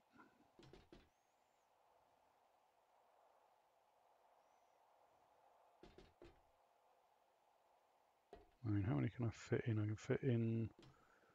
So it's 6 wide, so I could fit in 2 blade traps and just sort of feel that's 3, 6, that's 2, 3, 4, 5, 6. No, can't quite fit it in. Okay, so it's slightly too wide. I mean, I suppose I could put them like that at the top, but again, you know, if zombies get stuck on them, they're going to wail on them. You know, I don't want to put them there because they could stand on them to get across. I don't know. It's difficult. Wish you could put them like... Wish you had blade traps that were like 2 blocks wide. You know.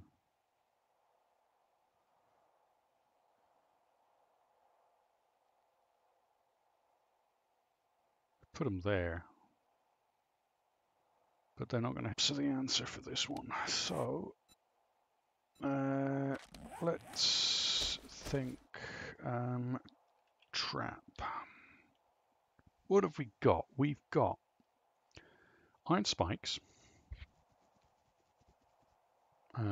dart traps,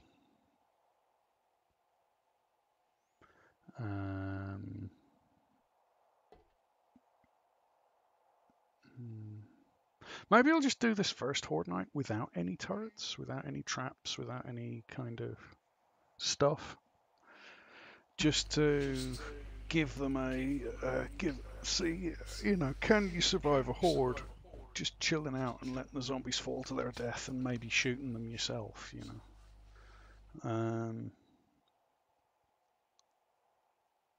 The other thing I'm thinking of is, you see this, like here, there's this sort of bloop, bloop, bloop, bloop as you're walking along because of the gap.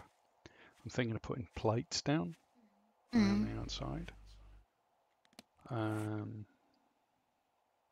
That might be a good idea, actually. That might be steel plate, plate, plate, plate, plate, plate, plate, plate, plate, plate. You need a steel plate. No, I don't want plate offset. Just want steel plate. Like that. All the way around. What do you reckon? Yeah. Because that stops the little whoop, and the zombies should just walk straight over that. I can't imagine that they'll... And even if they wail on it, I'm not that worried about them wailing on it, you know. I don't want them to go down a level though, because then they may start wailing on the base itself.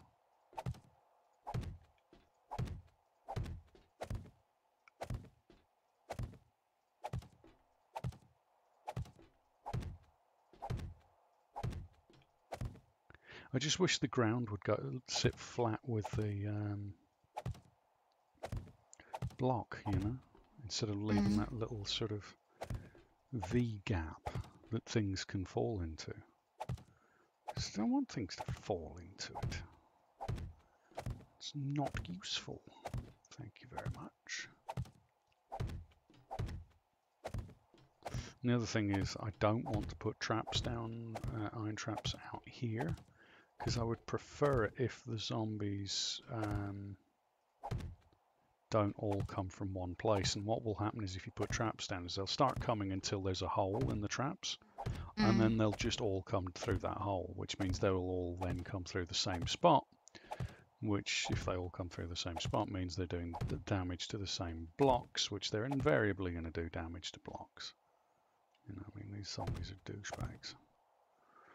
They wail on the same blocks if they can help it. But if I have it all open, so that the only damage they're taking is from me and from the fall, one, I'm going to get the XP. So no wasted XP. Apart from the occasional zombie who dies from the fall. Two, them falling doesn't damage the blocks underneath.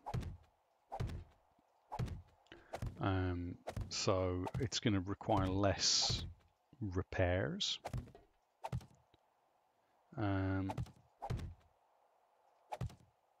Four,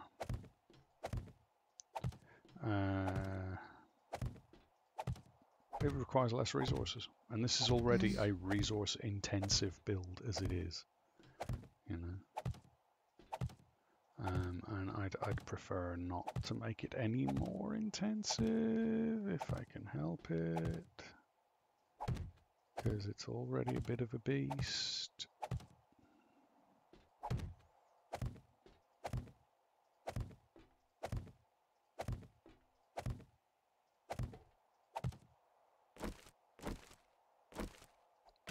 Douche. Alright, so it's plates all the way in now. I don't want to put plates there, because if I'm going to put traps down at all, I'd probably put traps down. Oh, I don't know, would I bother with traps there? And would this, by putting a plate there, would that be a problem for zombies? Yeah, because it takes up the whole block, regardless. Yeah, it does, doesn't it?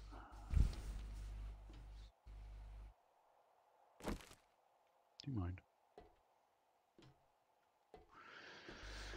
Yeah, so what I'd probably want to do then is, if I'm going to put traps down, I'm going to put them down here so that they fall, hit the traps, take damage, and come up. But what I might do is, rather than put the traps near here, I'm going to put the traps here against this wall, because I don't want them wailing on this wall, you know? Mm. Like, that's the place I don't want them to wail on.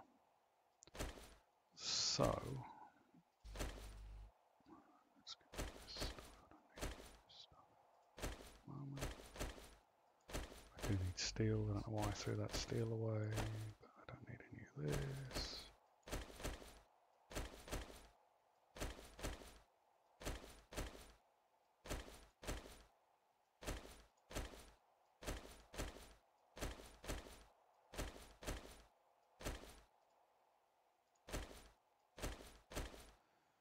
Okay, 500 traps should be enough.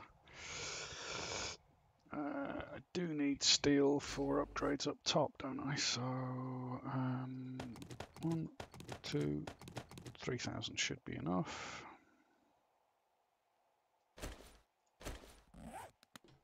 Right. So, I'm thinking I don't want them near there if I can help it, right?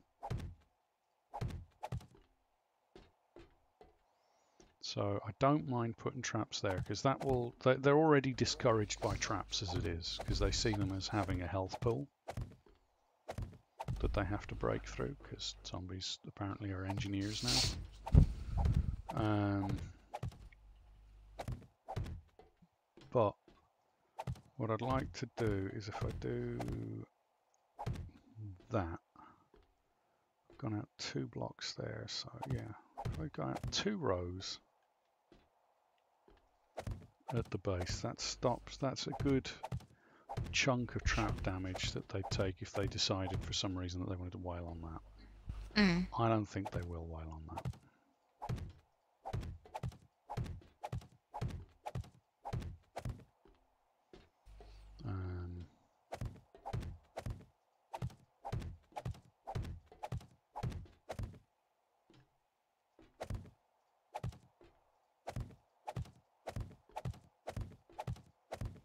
Okay. Now the other thing I might do,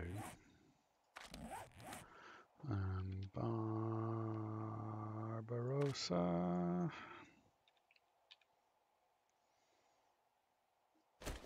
What I might do I want to put barbed wire there? Because if I put barbed wire there,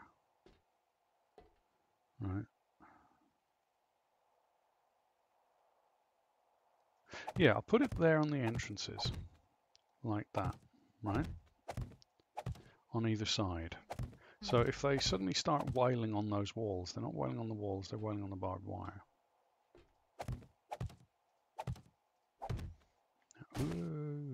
Mind your eye. No.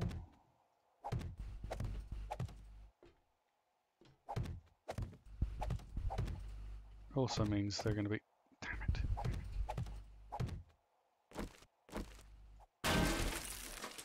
it, less inclined to sort of bunch up as well because they'll be slowed down a little bit going in there. Mm. And they shouldn't really be that interested in the barbed wire. The barbed wire seems to do minimal damage and mainly slow zombies down now. Whereas on the Xbox, barbed wire absolutely did damage. I mean, it was like having traps, you know. And it slowed things down. Alright. So, what thinks you to that then? I like it. I'd like to see how it deals with a horde. Me too. I do have to say this though. It reminds me of a strange Toblerone. A strange Toblerone? Yeah. Can you see it though? Look, can you hurry up and dry concrete? Concrete. There's a few stubborn blocks of concrete that are like, no, we're not going to dry. We refuse. We will not dry. We will not dry. 7 days needs to do a 7 days version of a hairdryer. Ooh, try. Mm-hmm. Ooh. Yeah, but then I'd just be sat in front of the hairdryer the whole time. Right, okay.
Alright. It's done! It's fine! Yep, I just saw that.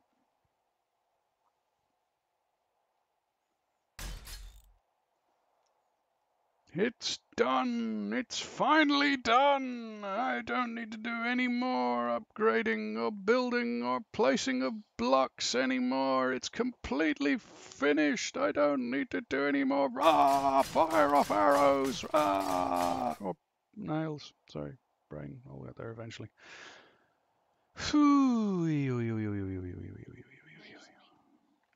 Now you just need to make an even smaller version of the smaller version. Little tiny one. little tiny one, just there. Yep. 1 block wide. And he thinks I'm kidding. Right, here. I'll tell you what. Yeah. Ready?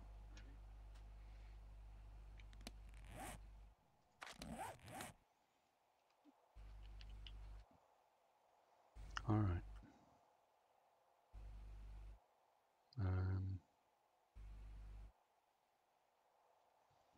I can do one this big. And then next to that, I can do one that big. Alright. Ready? Mm-hmm. First of all, y'all can bugger off. All right.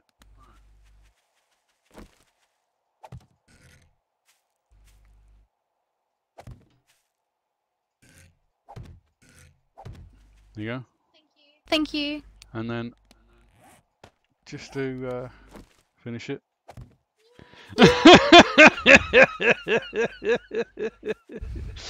There's a little tiny teeny one. You're gonna clip that. Hello, Noodles. Yeah. Welcome Welcome back. back. Yeah. Ah. I'm a very tiny person, Noodles. I need something built for people at my height. All right. Woo. This is what it looks like underneath. Bit. Couldn't sleep. Ah, that's not good. Sorry to hear it. Yeah, technically we should be asleep. It's 4 o'clock in the morning, but.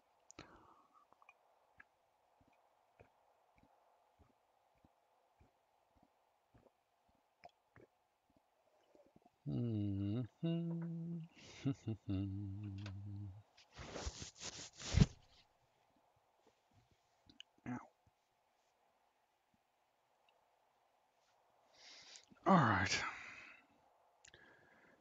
Okie dokie. Right. I think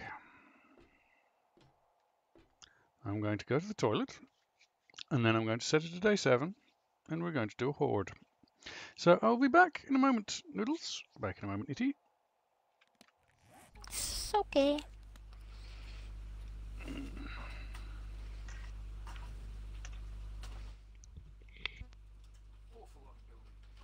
Mm-hmm.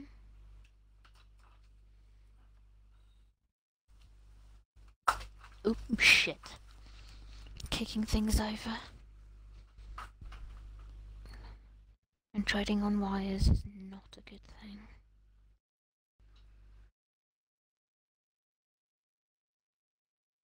Okay.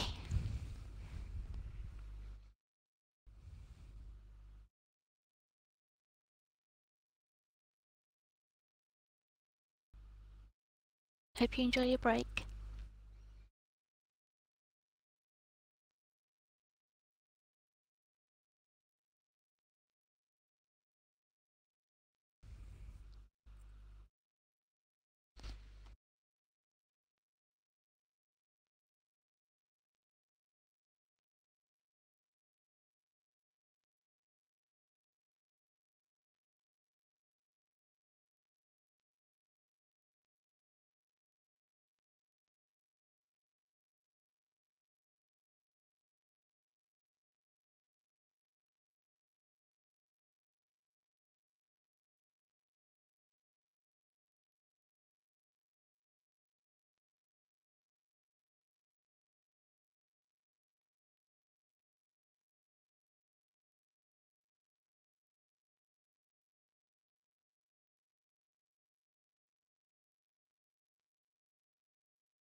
Okie dokie. I return. Welcome back. All right. Horde night. We want. First of all, welcome back, Noodles. Welcome back. Horde night. Help. I believe it's set time, set something or other. Set. No, not game stage. Set time. Help set time. Help set time. I should remember this, but okay. So set time.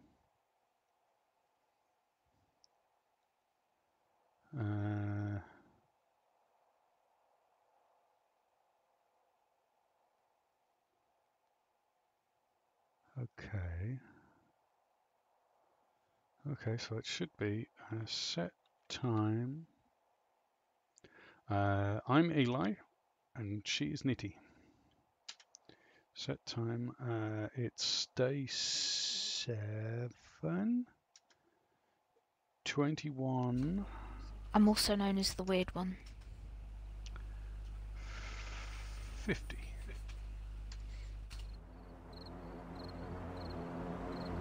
Alright. Hunting knife. Sledge. Eat some food. Drink this now. The block durability is only set to 25%, so if these zombies do damage, they're going to do a lot of damage. Oh, she's definitely weird. She married me. That's very weird. What he did says, he I say? don't think you're weird. She's very weird. She married me. That's about as weird as you can get. What makes you think I'm not weird? Yeah. Proud of the fact that we're weird. I wear the weird badge proudly. Alright. I'm Ooh.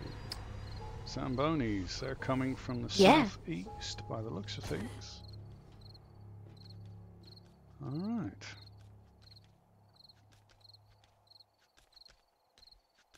Turn debug menu off.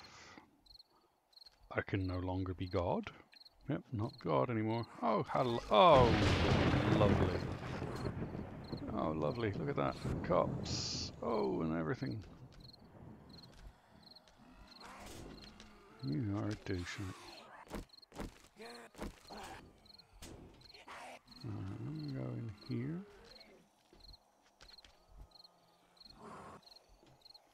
Yes, okay.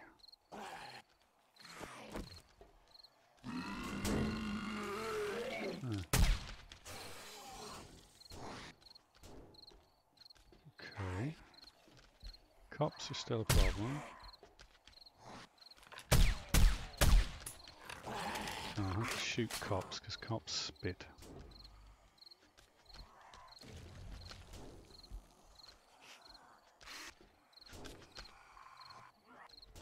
Somebody's wailing on something.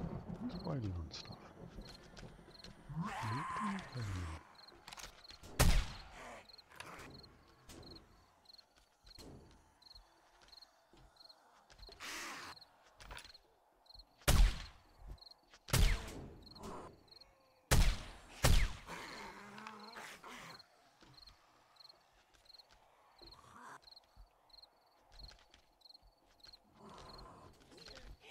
Yes. With blocks set to 25%, ooh, they're going quite far. Blocks set to 25%, I should see... no, this is a marksman's rifle. It's a marksman rifle with a red dot and a silencer. It's the highest damage gun next to the hunting rifle, and you can't really do much with the hunting rifle because it's one shot at a time.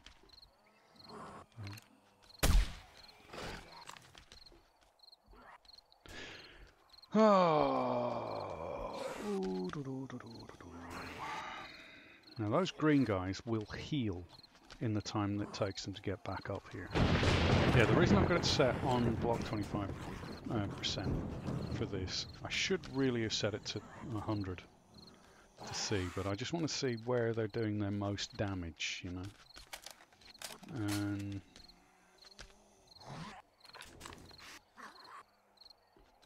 also want to see if there's any...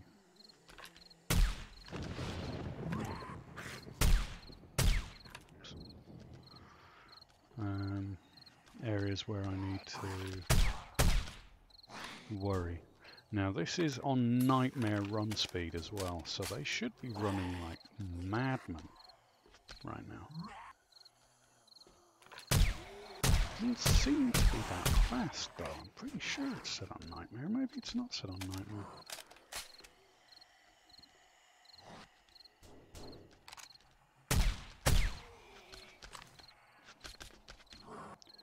Oh yeah. Now the idea is that hopefully I shouldn't... Ideally, the idea of this base is that I could just stand here and chill out all night. But, and that the trap... I've got no traps doing... Ooh, see, it's doing damage to the base down there. So they are still occasionally standing there, and they're definitely doing damage to those blocks. Even though they're not hitting them, they swing when they're down there, and that does damage up here. Which is really annoying. And when they come in bunched like that, I may need to slow them down. Maybe. Maybe I do need to put barbed wire over there, but I'd rather not, you know.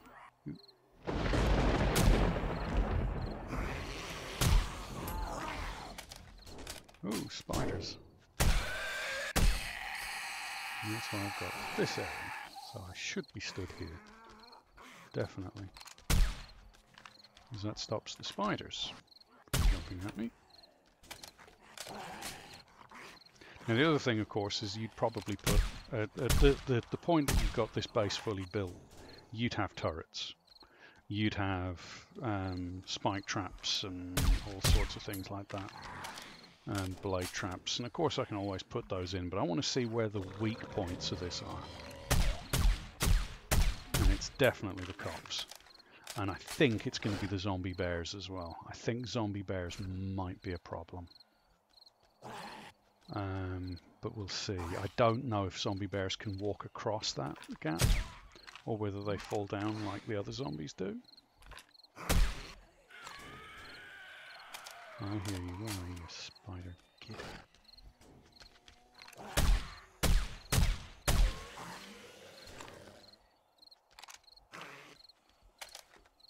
Come on, spider. Where are you?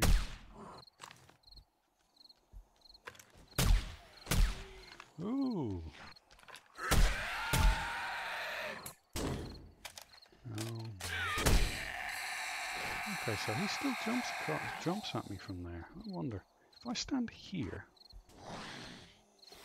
is he still going to jump for me? I need another spider. Come on, game. Spiders. We need spiders.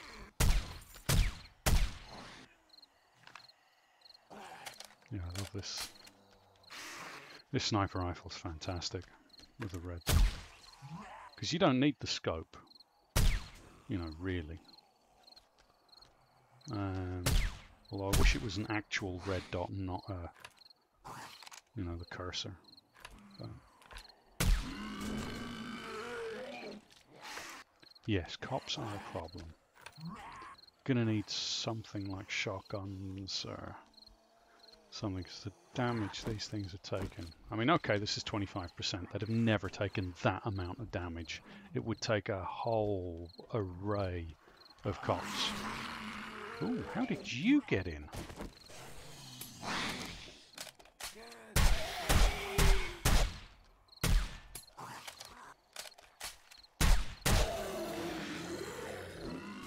did he get in? I could reverse time and see where he got in. Didn't see him get in. How did he get in? So occasionally one or two of them are making it across. I'm not sure how they're making it across. Look, cops, go away. You annoying douches. Plus, no Seventh Day Horde is ever going to be like this. Because no Seventh Day Horde is going to have spitting radiated zombie cops. You know? Now, I wonder what happens if I go down here. See, the cops can't see me.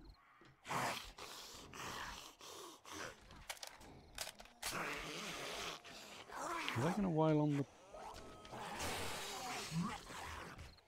No, a few wailing on things. I'm going to have to see what they're doing and where they're doing that.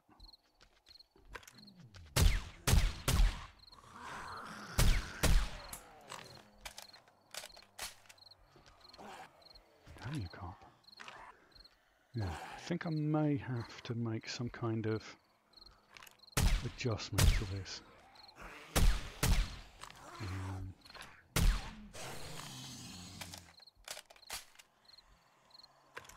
so far, other than the zombie cops being able to chew through the building like cheese, but there's not much I can do about that. I've got it set on 25% health.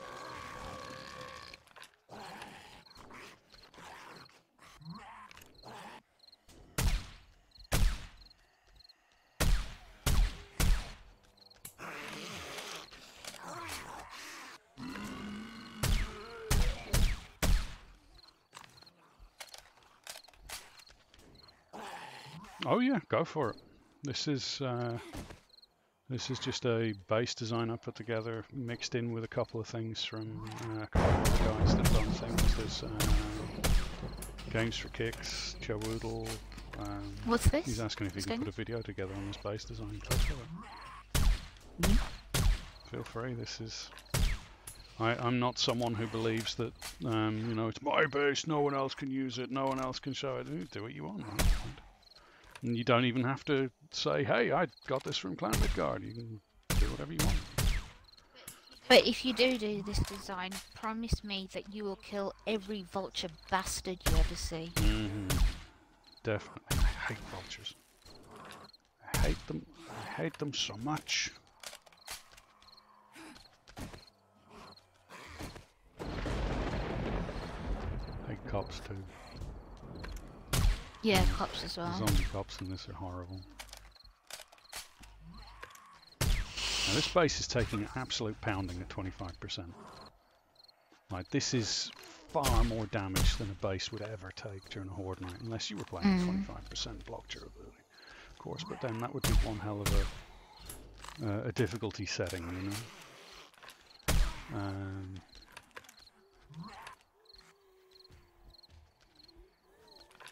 Go for it. Thank you.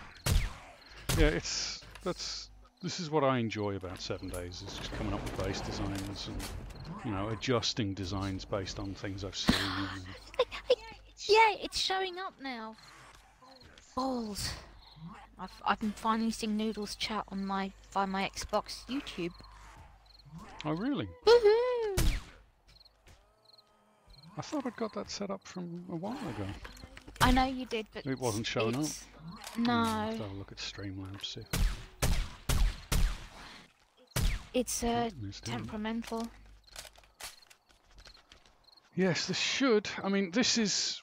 I mean, I could literally sit here all night, and these guys run in, fall down, run in, fall down, run in, fall down, and the only ones that would really survive are the irradiated guys, because they heal over time, and that would be, you know, they'd be the only ones that would really be left at the end of the night. But what I'm doing is a stress test, because in a 7th day horde, usually at this time the horde finishes. You usually get zombies come in from 10 till 12 and then they stop coming in. But what I'm doing is, because I've got it set on creative, the zombies will keep coming, and they will get tougher and they will get harder, and yeah. Oh yeah, definitely the turrets will be what comes in the final design, but instead. What I'm doing at the moment is I'm just seeing the kind of damage they take if I just sat there and basically do very little to defend the base myself. You know. I also want to see if while I'm stood in here, they start digging underneath. Yeah, we should definitely add turrets. And you douchebags. Hate those guys so much. Spitting cops. Hate them.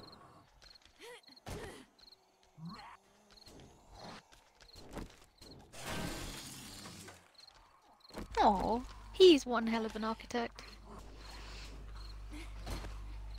Oh, you should see some of the base designs I've got on the Xbox.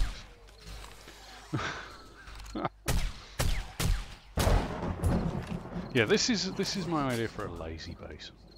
I've got other designs for a more active base, and I've got designs for traps and sort of things like that, but I'm working on a base that's designed for You know, one person can easily defend it.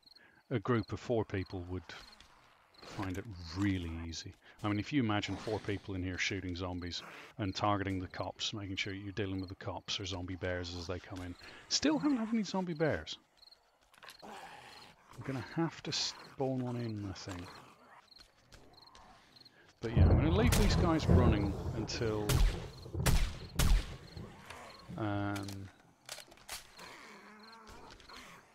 the Horde Night's effectively over. So it's one full Horde Night on 1 20-minute days.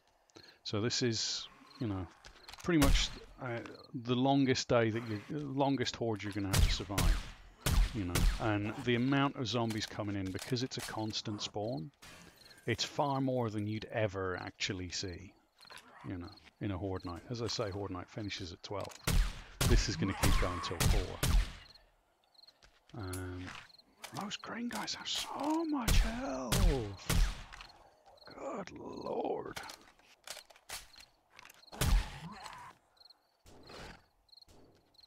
Yeah, there's blade traps. So there's a lot of different additions you can do to it. As I say, I was looking at it and thinking where I'd put blade traps. And they Swords at the bottom? They seem like they're coming from like 2 sides, really. They're not coming up that corner as much. So I think I was... Your typing is good, don't worry. Yeah, it's fine. Nothing wrong with your typing. I think... Ooh, there's more of them coming from that side.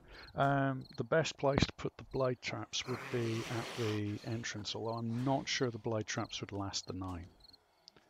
Because they take a certain amount of damage each time they're used. But I think it would be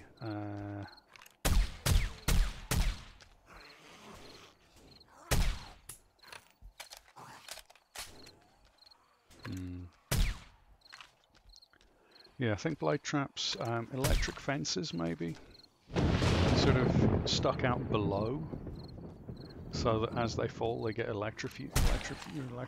That will maybe stop them wailing on the... because you'll notice these blocks have already been destroyed here. Again, 25% block durability. And you see they hit them when they get down there. It's not, they're not hitting them here. Wait, go away. They're hitting them down here. They're swinging and hitting stuff, which is really annoying. Like, they shouldn't do that, but they do. I don't know why they do. It's weird. It's this glitch that they really need to... you know, I think it's because they start swinging and it's the last block that they were near as they fell. So maybe that's why they hit them.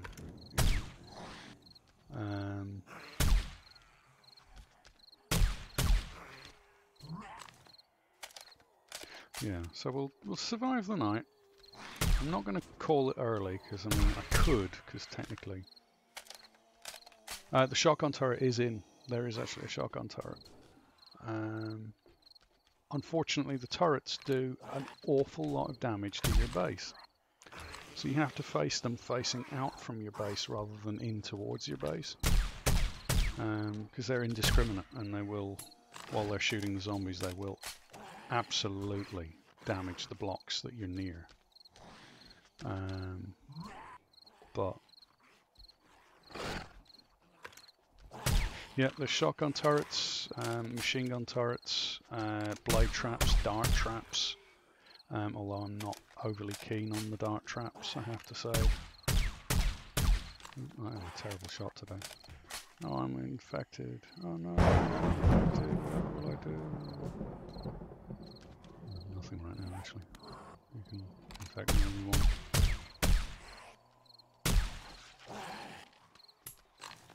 Reload. The curse of every Call of Duty player ever. Reload.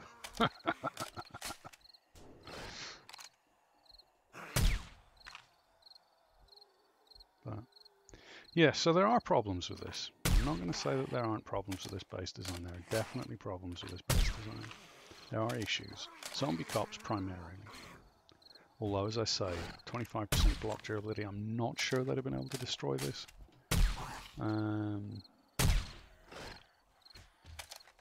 I'm not sure they'd have been able to do the damage they'd have done. But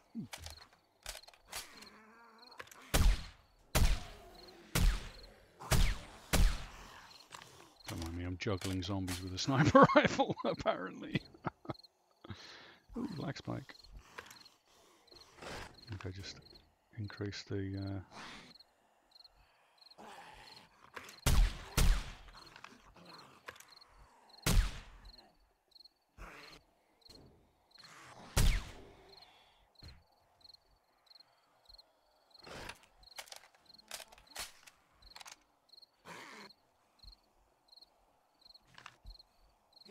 Yeah, I hope they add something like that in. That would be nice, something that you can move around. But at the moment, I think they... Oh, no, you don't, cop. No, you don't. At the moment, there's no way to do a mobile base in this one, which is a real shame. I'd love that. That would be awesome. Something that you can drive around. You know, that would be amazing.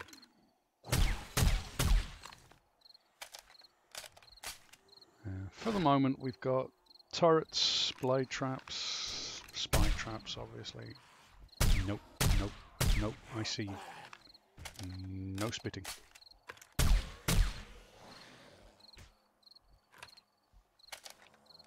Wow, this sniper rifle is going to be out before the night's out.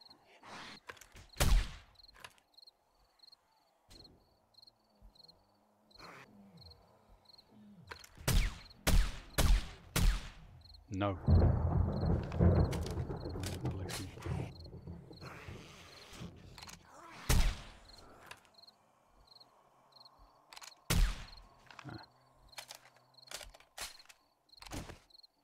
Bigger.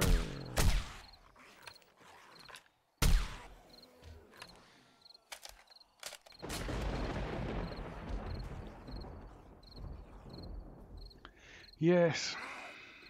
Okay, so spitting cops gonna need some kind of something to damage them. Like, this is what a day 49 horde would be like. You know, only it wouldn't last as long, and the zombies wouldn't be doing quite as much damage to the base as they are. Again, as I say, this is a full stress test. This is as much as the base would ever have to deal with. I mean, say a screamer comes in and spawns in a bunch of these guys. You may have trouble with that. I don't think the base is ever going to have to deal with more than this. So, if they can't make it to me, more than one or two that seem to have managed to glitch across, I don't know how. And the spiders, of course, which jump, which is always an issue. But, I mean, they seem to be quite happy to...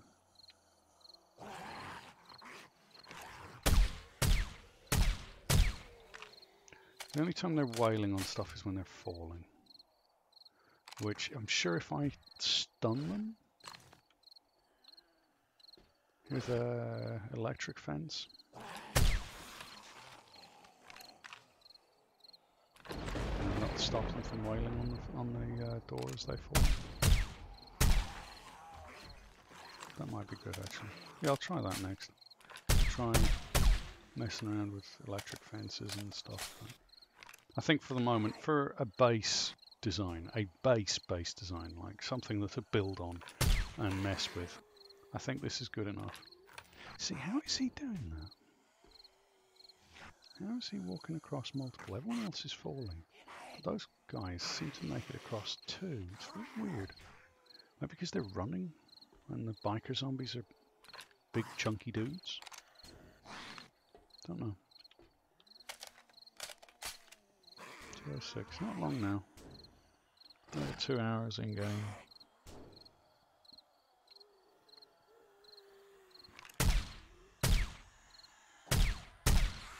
Nope. No attacking for you. Nope. And I don't really want to go out there, but I'm happy enough to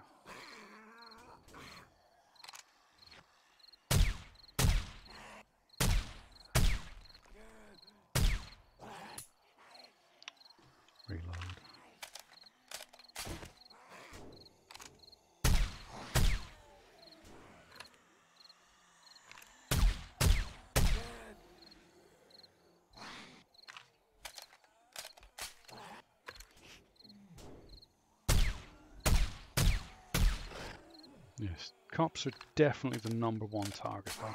They're the ones that seem to do the most damage by none. There he is.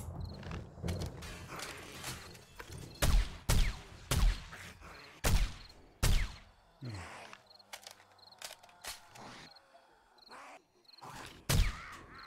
The problem is with the cops destroying the walls like that, spiders can now just jump straight across.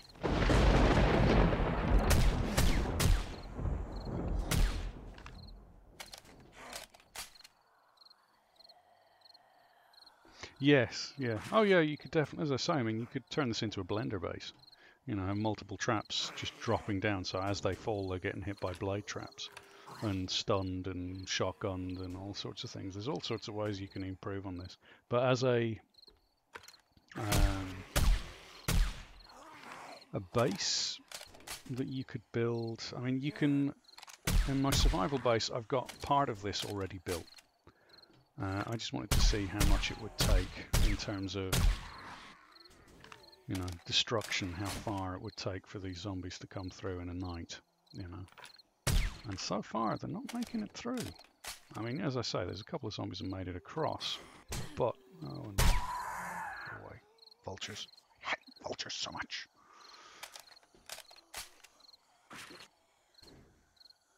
But, I mean, in terms of, yeah, that would be nice. A minigun. A minigun turret, that would be lovely. Something that uses 7.62 rounds instead of 9mm. Whee! The sniper rifle is almost done. Oh, I haven't got any arrows. I don't have any arrows. I do have arrows, let's steal arrows. That's it.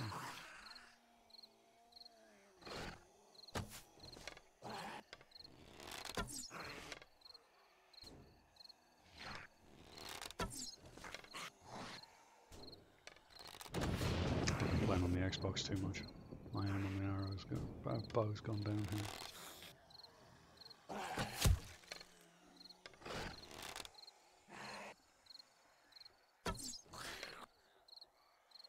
Yeah, it's a lot harder to hit them on this one. The other base design where I've got the longer path in is much easier to use the bow.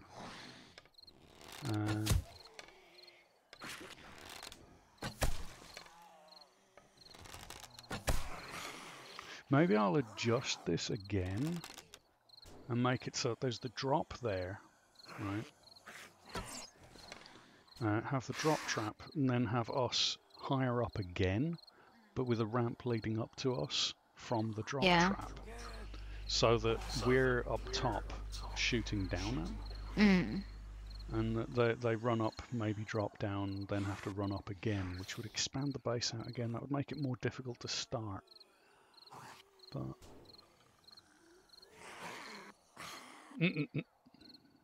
yeah, Ward 1000. Oh,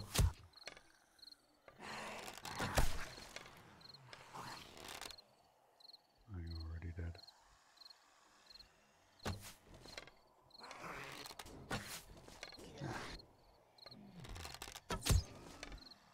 No policeman. We'll have no spitting from you. Tower mower. Yeah.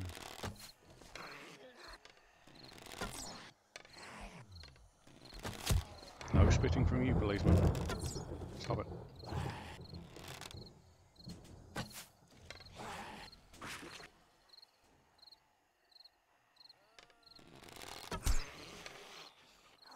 Yeah, the difficulty here is I can't see when they're coming up, so you can't get the bow ready, really, to hit them.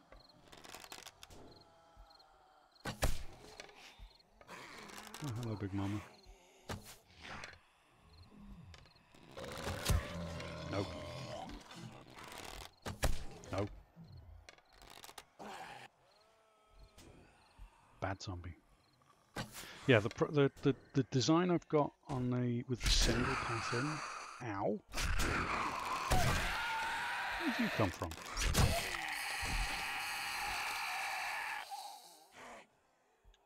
By the way, he didn't make any noise whatsoever until he was already in.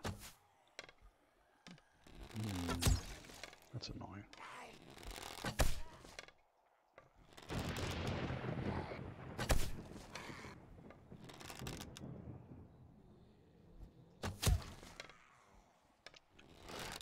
Oh, dogs. There we go. That's what I want to see. Dogs, come on.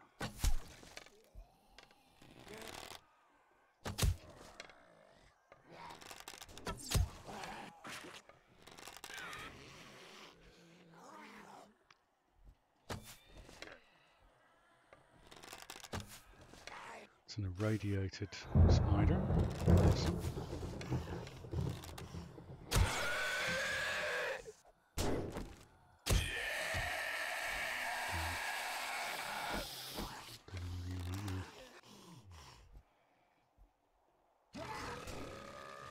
Yeah.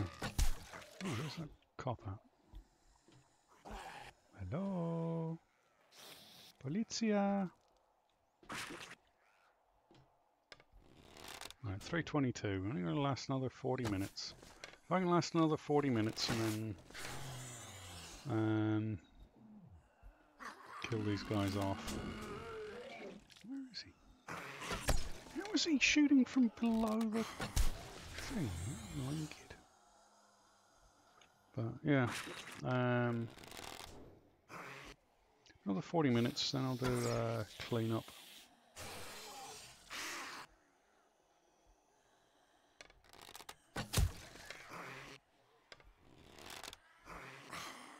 The bow seems to be really good at stunning the enemies as well. The compound bow. Although it's not as easy to hit.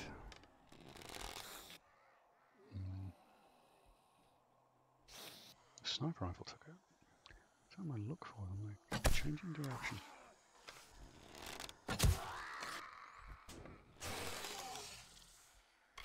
It's another piece of broken steel.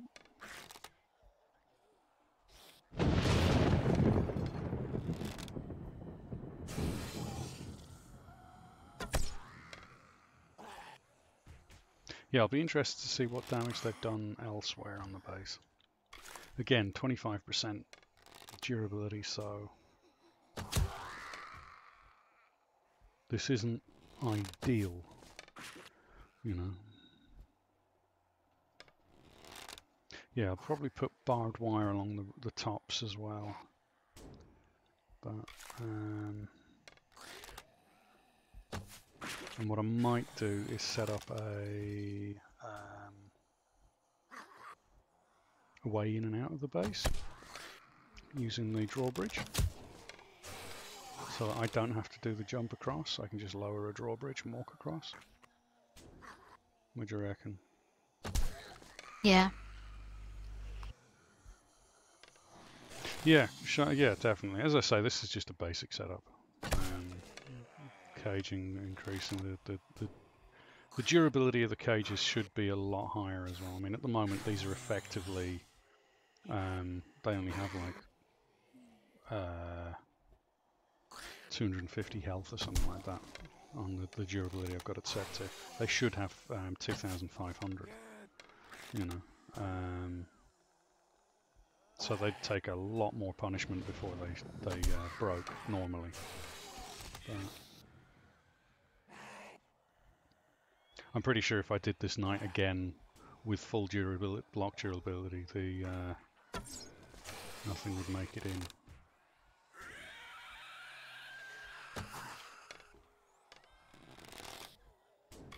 Alright, 6 more minutes.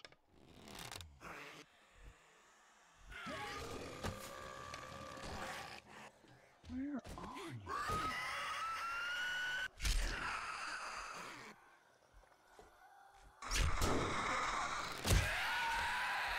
Do you mind?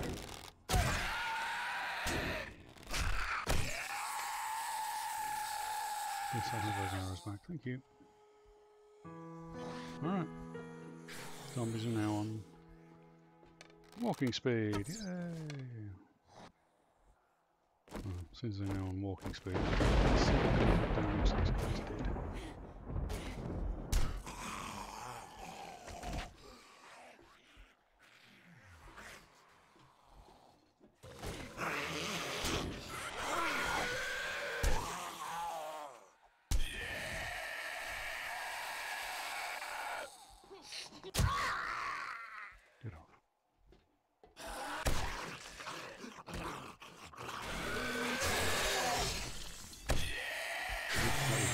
destroyed that block. It wasn't the zombies.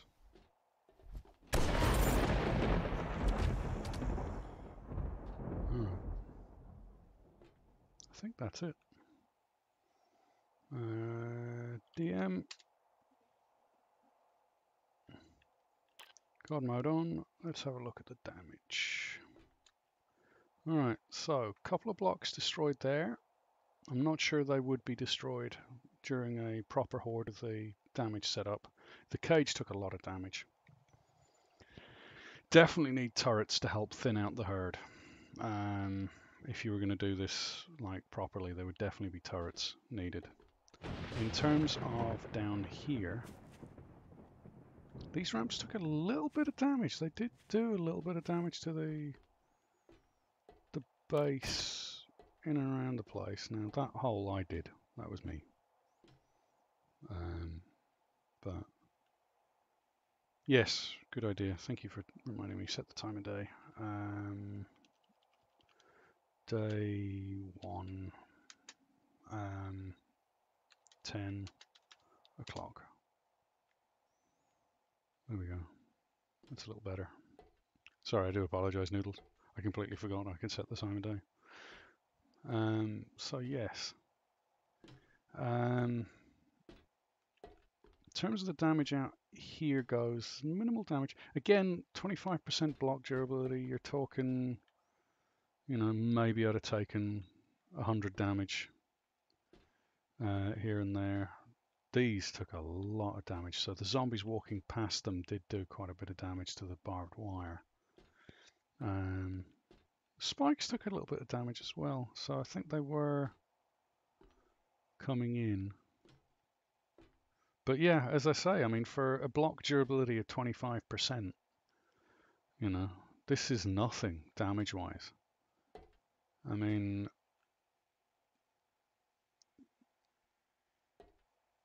yeah, it's not much at all. Let's see how much it takes to repair all of this.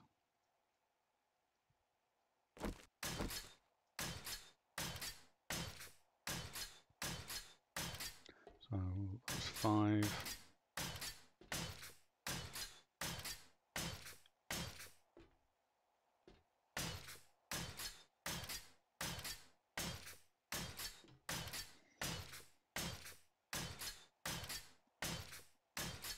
It's probably going to take about,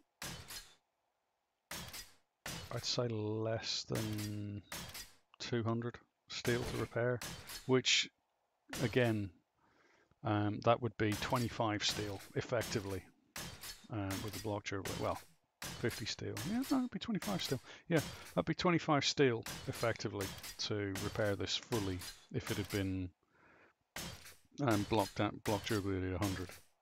Block durability 200 would be crazy. I mean, they just never get through. You just never have to repair. But so I reckon these bits where they've damaged here, I reckon that's because when they're bunched up, they start swinging at one another, and then of course they hit whatever they're near. So I reckon, yeah, we may have to put barbed wire on the walls just to stop them bunching up.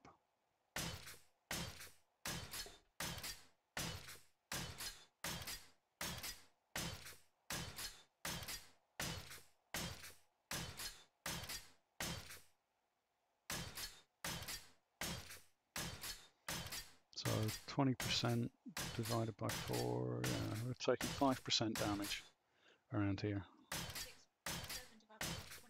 No, 20 divided by 4. Yeah, 5% damage. They'd have taken about 5% damage. Down here anyway, on the outside.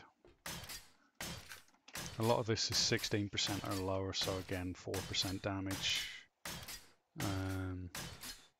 which is 1 block of steel-ish.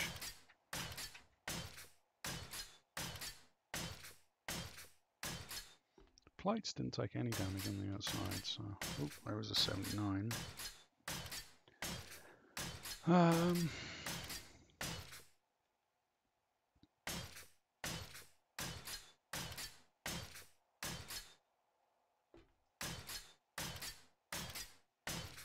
I mean, yeah, none of this is damage that's significant enough for me to really be that worried.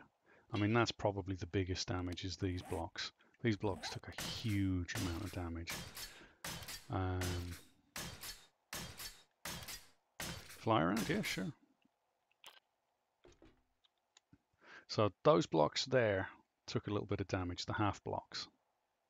But as I say, that's because of a bug with the zombies. They're currently standing down at the bottom there, where the cursor is, and they'll swing and they'll hit the block up here for some reason. And it's really annoying that they can do that. But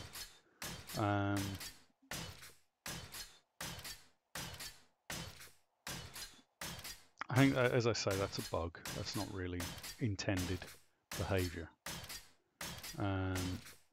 But yeah, so the basic design is, if you look at this, this is the basic design. You have some kind of central pillar, right? With half blocks creating the gap. Those are the steep ramps, which are used for making sort of spires and things on churches and stuff, if you're building those sorts of things. And then those are the corner ramps. So that gives you the corner. You then have, so they drop down in here. They walk out here. They go up the ramp. They drop down. That's the general idea.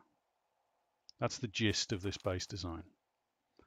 Now, what I've done is I've extended that a little bit further in that they come in, they drop down, and you'll see that that's 1, 2, 3, 4, 5, 6, 7, 8, 9, 10, 11, 12, 13, 14, 15. It's about 15 blocks they drop. Anything over 8 blocks, they take damage from falling. As far as the cage goes around the outside, yeah, as I say, you can absolutely double the cage up. You can absolutely kind of extend the cage out. I could even extend the cage out to like here, you know. As long as they've got a route to get to you. That's the important thing, is they've got to be able to walk to you, which is why I left this gap open. If they can walk to you, because they see these blocks as, they don't see this gap. They see this as, 4 blocks. There's a block there, a block here, a block here, and a block here, and they see that as a full path, even though we know that there's a big hole there. So what they do, what this is taking advantage of, is the fact that the zombies are pretty stupid. They're both very, very intelligent zombies now, and very, very stupid zombies now. The intelligence is that they now pathfind to get to you. Before, a zombie would go, right, you're in there, I'm just going to take a straight line to you. And if I'm going up this ramp, I'd rather than go up the ramp, I'm just going to beat on the ramp and slowly eat my way through. But now with Alpha 17, they no longer do that. They now go, right, what's the shortest path to you? Which means you can then take advantage of the poor pathfinding when it comes to gaps like this, So here, technically, that is actually 4 blocks, even though there's a full block gap in between each one. So yeah, I mean, as I say, you can absolutely put cage, triple layer, quadruple layer. You could octuple layer this thick cage-wise, with eight iron bars going out. And what I was thinking is, if I had, rather than this cage here, if I then had the drop gap, the drop traps there and there, then a ramp coming up, so I'm up here and I can look down on everybody, so that they effectively see 2 lots of ramps coming up, and then you could have a cage up here as well. But the problem with the pathfinding at the moment is that they have to be able to get to you. Like if I'd stood up here, the zombies wouldn't have kept running and falling down that hole. They'd have literally started beating on the walls to get to me. and they pick the weakest routes through, so they'd all end up focused on one point, slowly breaking the walls down. Because there's no direct path to me. So you have to make sure that they can walk to you. Like, as long as you can walk to you with minimal of jumping, like, that's okay. You know, they're happy with that because they see that as a full block. But yeah, the theory behind this is, I mean, you could actually, what I could do is put hatches,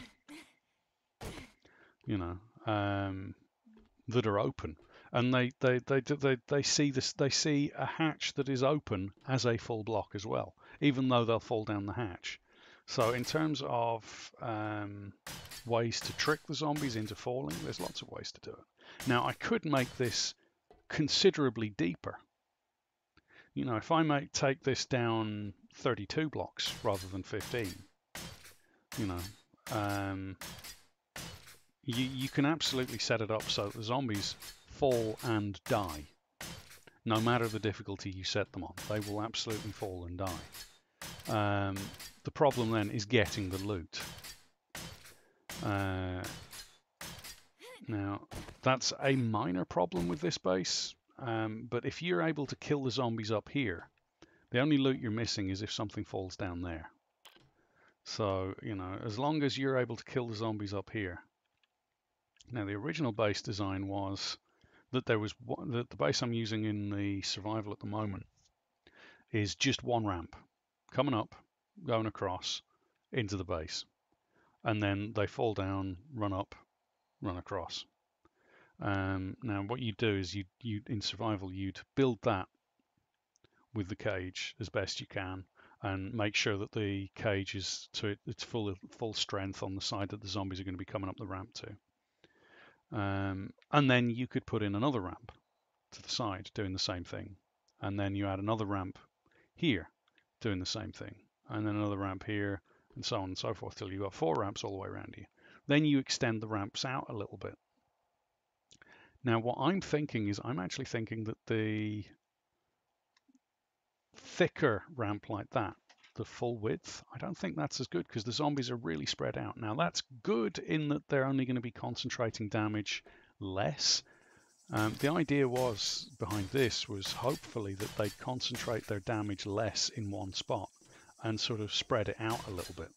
Because again, you know, on 25% block durability, I was thoroughly expecting them to get through. Now, thankfully they didn't, other than the 1 or 2 zombies that glitched across, and I think that was, I don't know how those biker zombies got across. I'm not sure how they got across. They shouldn't have done, but anyway. Yeah, what I'll do is I'll probably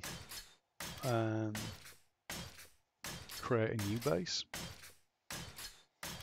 and put the double or triple layer cage on for that, because this is going to take a ridiculous amount of repairing now, and I'm not sure I can be bothered to repair the whole thing. But as a starting point, now there's a few things I'll definitely do differently. For a start, I'm not going to be doing another horde defense on 25% block durability, because while that was a good stress test, it's not something I need to do. Now I know that this works. Now I kind of knew it would work, but I wanted to be sure. I wanted to see how much the zombies got through. Now the zombies didn't get into the base until after 12, which on a normal horde night, horde stops at 12. You know, they stop spawning new zombies in. You might get 1 or 2 zombies straggling. But I may also, for the survival bases, not make this a full pyramid, because the full pyramid I think is overkill. I don't think it's needed. And I think I'd like to actually concentrate the zombies more in a more focused area, so it's easier to shoot them. Because as you saw when I was trying to shoot them, they're coming in from here, and then they're coming in from up over here, and then they're coming in from over the back, and then you're sitting there going, where are they coming from? You know, which is a lot more work than I really want to be doing in a survival base. you know. The other thing I will definitely do is I'm going to put in the ability to put in turrets. And what I'll do with the turrets is I will probably set them up, because the zombies shouldn't really mess with the turrets. So if I set the turrets up, say, if I go and get turret, if I say take a shotgun turret, like so, and have it set up so that it's looking, you know, at the entrance this way, right? And then put a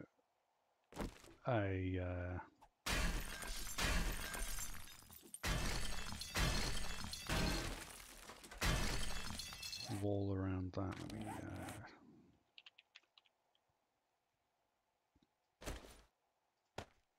and I'll need ramps, and I'll need the corner ramps. Turn the next page. Still corner ramps. No, still ramp 4. That's the one. So what you do is you'd have the turret set up like so.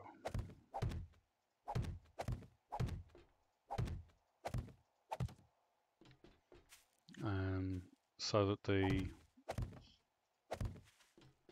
zombies, to a large extent, you know, they'll walk over this. You know, the whole idea is that they're going to walk over this. Why did I do that? Silly. Oh well, I'll extend that a little bit more. That's fine.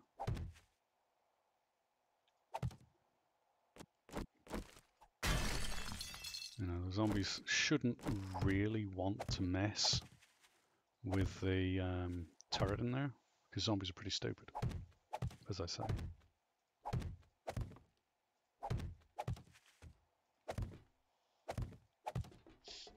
You know, so the zombies won't get caught up with shooting there. Now, if I set that bars, iron bars, then you put that like that. What that will do is the turret can then shoot here out as the zombies come up, you know. Now the turret's going to do a certain amount of damage to the blocks, because the turrets do. It's the only problem with the turrets. But basically what you're doing is you're just trying to get the zombies to be messed up when they come up here. Now that will work nicely. That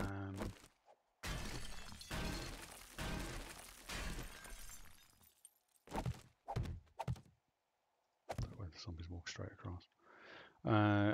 And that protects the turret, because if the zombies hit that turret, the turret's gone. One shot. Doesn't matter what durability you set it to. The zombies will absolutely one-shot a turret. Turrets have very little health.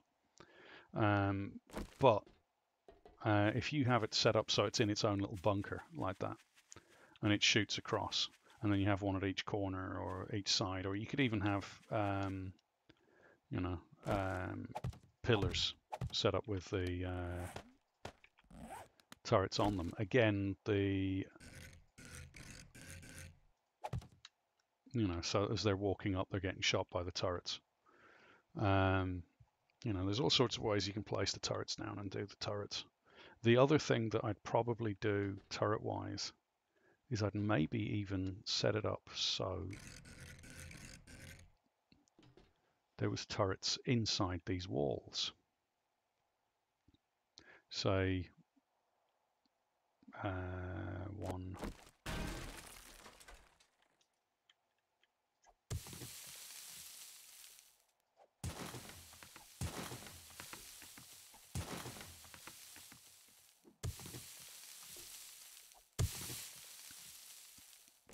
Like that.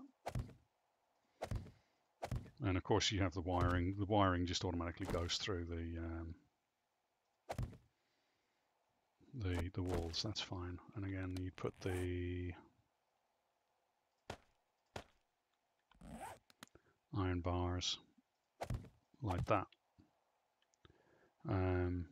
That way the turret's looking out and it's shooting anybody that's coming in there. But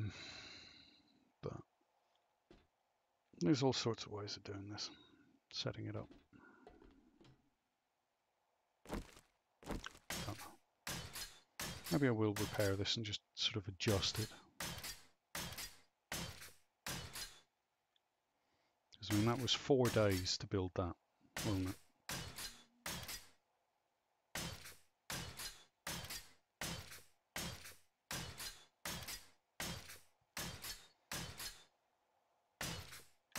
Anyway, so yeah, I think that works. I think I'll maybe simplify it a little. As I say, I don't think I need these corners. And I don't think I need the, I mean, I can set the turrets up any way I want. And I definitely think I like the idea of having the drop trap.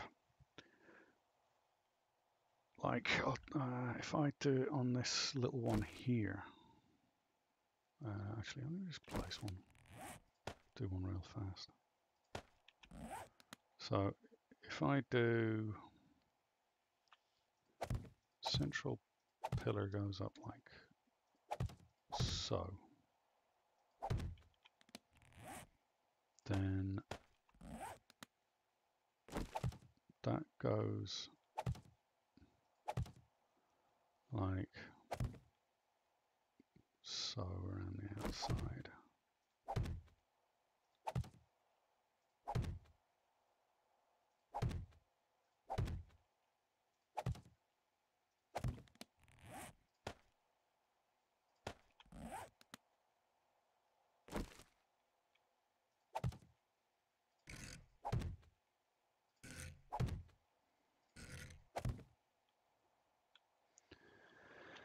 Then have the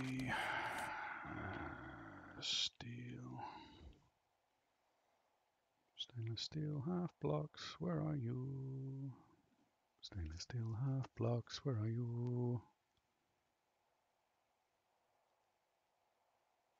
There.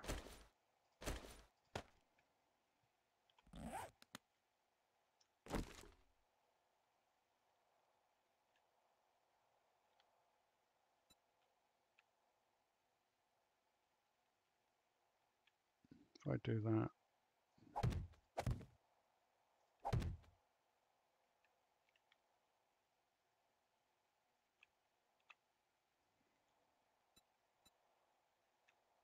copy the rotation.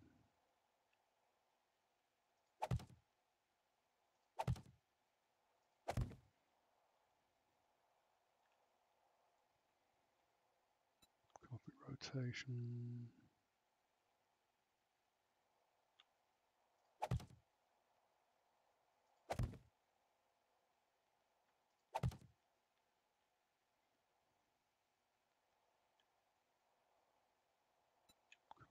Rotation.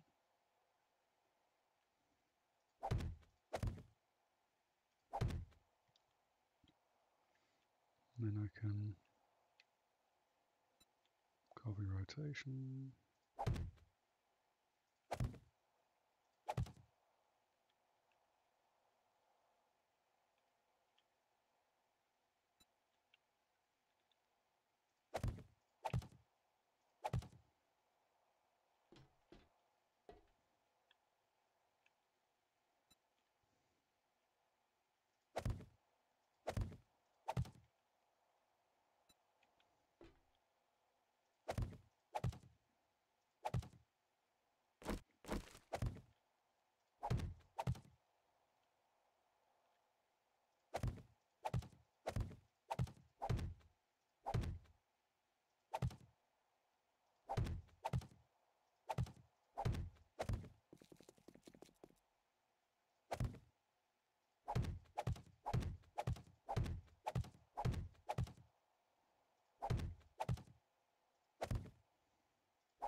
time is it, honey?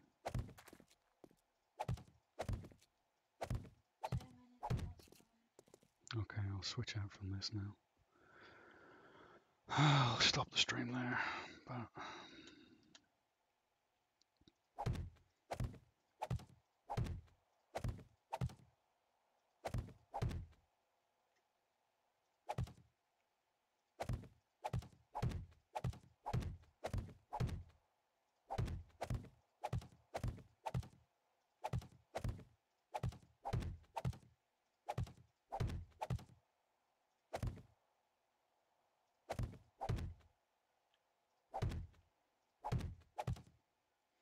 so yeah, I think even if I'd got that set up to full block durability, I think that would have been a... I don't think I'd have even had to have shot at the zombies, you know what I mean?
See, what I was thinking, Nitty, is something like this, where, like, you're raised up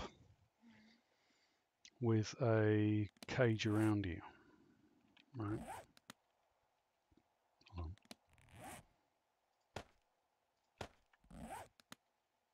on. Kind of like...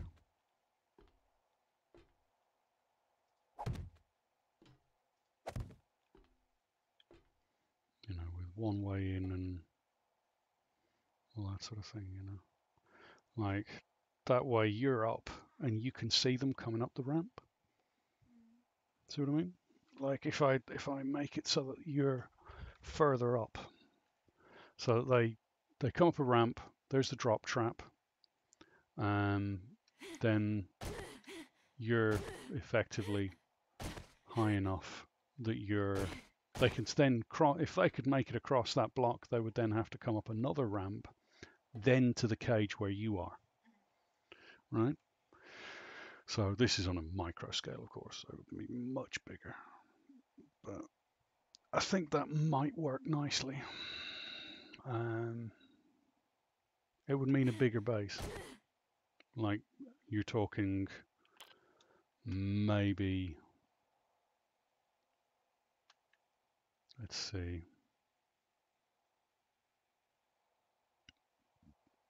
a third again as big for that central pillar to be raised up. But on the whole, is good.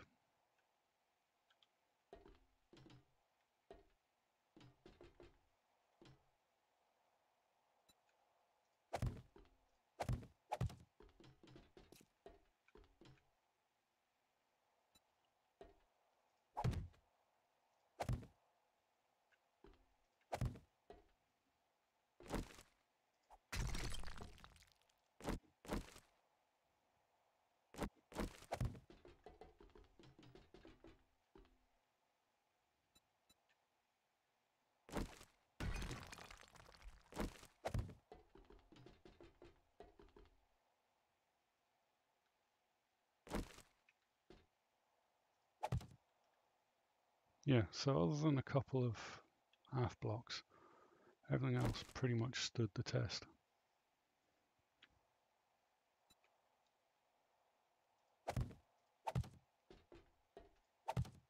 And obviously the iron bars, which, I mean, they've got very little health on the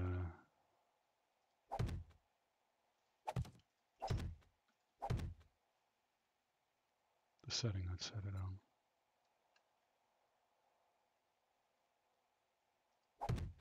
But, so yeah, that base works.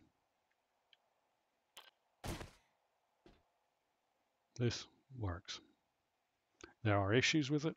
Yes, I think I should have put more traps down. If I was going to try and defend the base in survival, I'd probably want to litter the place with traps. But as it currently stands, I think that will do. So,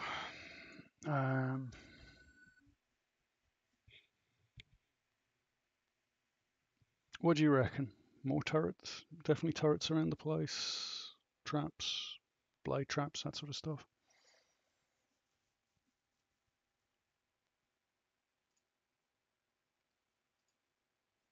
I don't know. There's a lot of things I'd like to do differently, but